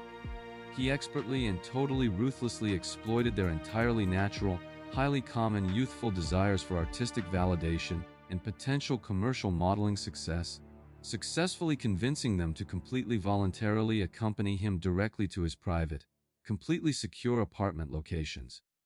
To successfully achieve the highly specific, deeply dramatic visual aesthetic officially required by the true crime publications, he professionally requested that the trusting women allow themselves to be tightly bound with heavy ropes, successfully manipulating them into entirely defenseless physical positions, completely under the totally false guise of artistic authenticity. This sudden, totally undeniable massive accumulation of geographically widespread, identically manipulated missing persons files completely failed to immediately force the heavily fragmented, disconnected local police departments to rapidly connect the deeply sinister dots. The undeniable physical proof of a highly organized, totally ruthless local predator utilizing the entirely anonymous, deeply unregulated nature of the freelance modeling industry violently forced the previously inexperienced authorities to publicly acknowledge the terrifying factual reality that an absolute monster was utilizing a camera lens as a deadly weapon. In a totally desperate, heavily coordinated effort to rapidly halt the relentless, completely unimaginable slaughter, severely overwhelmed state investigators frantically attempted to successfully piece together the highly fragmented, totally obscured geographical movements of the elusive, completely unidentified killer. They were absolutely entirely unaware that their totally invisible prime suspect, Harvey Glattman, was actively utilizing his entirely legitimate, highly respected status as a talented, totally harmless television repairman and amateur photographer to perfectly camouflage his deeply horrific, completely psychopathic compulsions. Once the totally trusting, entirely defenseless young women were securely bound within his completely private, heavily locked apartment, the highly meticulous,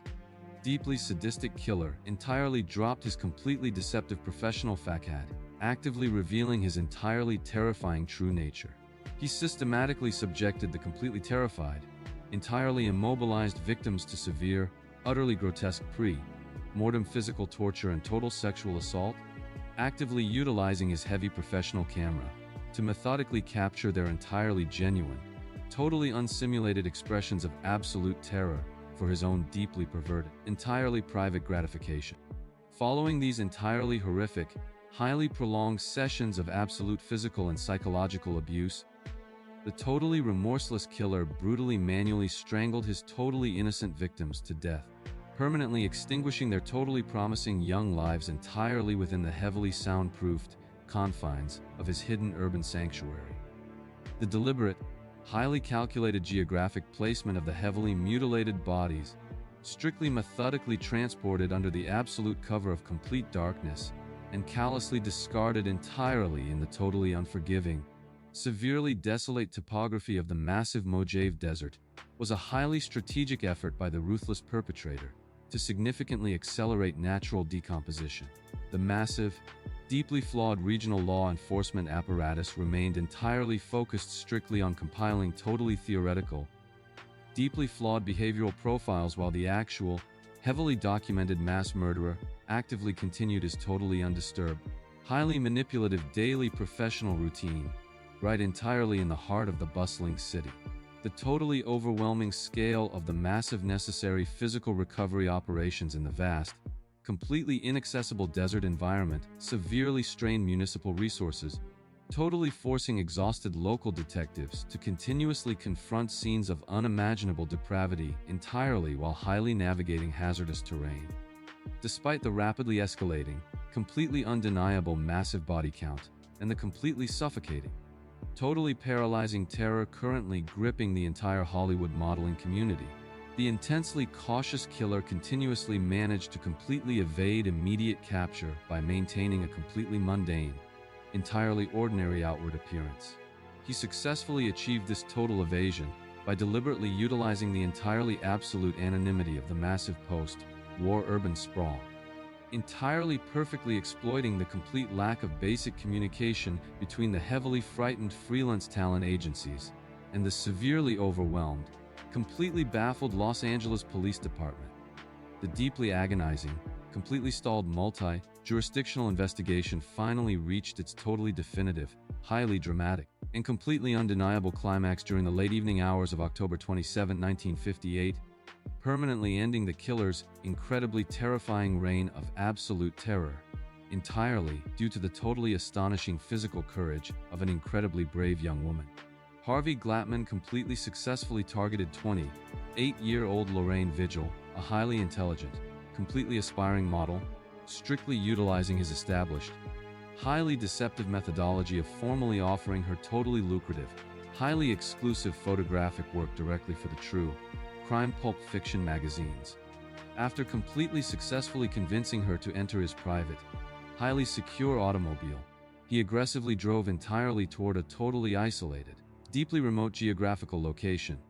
actively attempting to manipulate her into entirely allowing him to physically bind her strictly for the supposed artistic authenticity of the upcoming photoshoot. However, Vigil possessed an incredibly strong, totally powerful internal survival instinct and actively totally adamantly refused to be tied up, completely instantly recognizing the absolutely deep,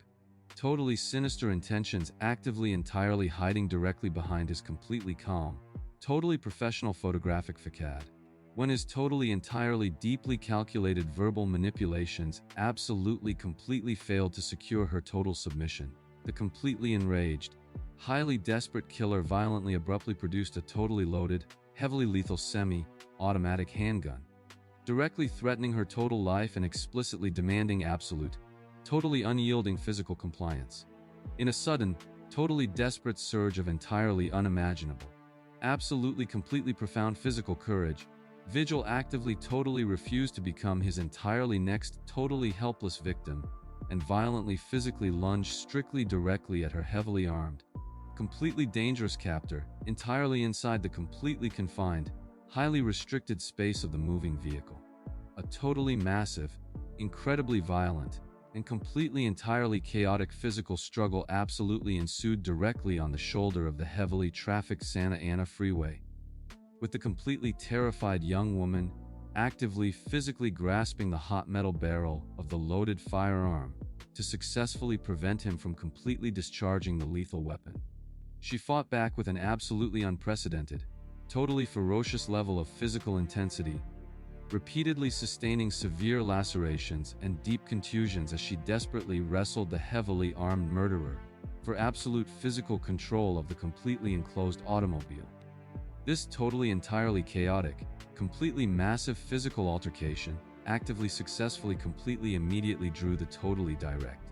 highly critical attention of a totally highly observant, deeply vigilant passing California Highway Patrol officer, strictly officially identified as Shirley W. Johnston, who immediately rapidly completely aggressively intervened. The absolutely completely totally undeniably sudden, highly aggressive intervention of the heavily armed state trooper totally completely permanently interrupted the active, totally unfolding atrocity, strictly officially completely physically separating the deeply terrified, highly courageous victim entirely directly from her totally cornered, entirely defeated, highly documented attacker. Faced strictly with absolute, legally undeniable certainty of a massive, highly publicized capital murder trial that would completely and permanently expose his totally deepest,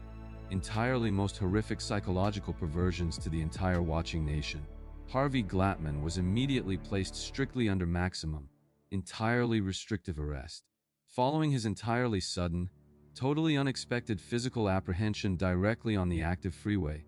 seasoned forensic technicians meticulously executed a highly comprehensive, totally restrictive search warrant, entirely strictly totally directly on his completely private, heavily locked Los Angeles apartment. The absolute, totally undeniable climax of the entire exhaustive residential search totally materialized exactly when highly trained investigators completely discovered a heavily concealed, totally horrific physical cache containing highly specific, totally terrifying photographs depicting the absolute, completely unsimulated final moments of terror explicitly experienced directly by the 3 previously murdered women.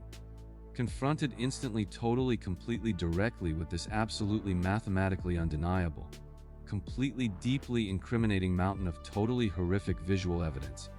the previously highly totally deceptive killer completely rapidly permanently abandoned his initial weak denials and methodically provided heavily detailed, chillingly emotionless confessions. Over the grueling course of highly intense, completely chilling formal interrogations, the totally remorseless killer calmly detailed exactly how he specifically targeted totally vulnerable, highly trusting models, heavily explaining his entirely twisted, utterly depraved crusade completely with an entirely chilling, highly disturbing attitude of absolute psychological relief. During his highly publicized, deeply chaotic criminal trial strictly within the California legal system, the totally shattered families of the numerous victims were strictly permanently tragically forced to completely heavily actively endure the agonizing, entirely totally deeply unavoidable realization that their highly ambitious loved ones had been brutally sacrificed. Following incredibly brief, completely unanimous deliberation processes characterized strictly by a staggering volume of totally undeniable physical evidence and his entirely uncoerced totally absolute confessions, the deeply disgusted state jury found Glattman officially and permanently guilty on multiple counts of aggravated, extremely brutal first-degree murder. This monumental, historical absolute legal conviction subsequently completely totally resulted in a totally massive, totally insurmountable judicial mandate, officially condemning the completely remorseless, deeply sadistic serial killer to exactly face state execution strictly within the notorious San Quentin State Prison. Harvey Glattman was absolutely permanently entirely totally officially executed in the totally highly restricted lethal gas chamber in September of 1959, permanently entirely cementing his totally deeply dark, absolutely completely unforgettable historical status as the infamous Lonely Hearts Killer. The profound,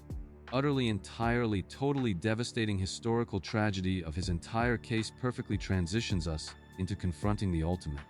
totally deeply haunting legacy left strictly totally behind when a seemingly totally advanced modern society, structurally entirely repeatedly, completely fails its absolutely most vulnerable citizens. These 10 chilling cases serve as a permanent, undeniable testament to the catastrophic human cost extracted when society actively chooses to look away from its most vulnerable and heavily marginalized populations. The true horror lies not strictly within the monstrous acts themselves, but in the systemic, bureaucratic apathy that deliberately provided these brutal predators with their darkest, most impenetrable camouflage. As we permanently close these deeply disturbing historical chapters, it forces us to confront a profoundly unsettling, lingering reality. As you navigate your own rapidly changing city streets tonight,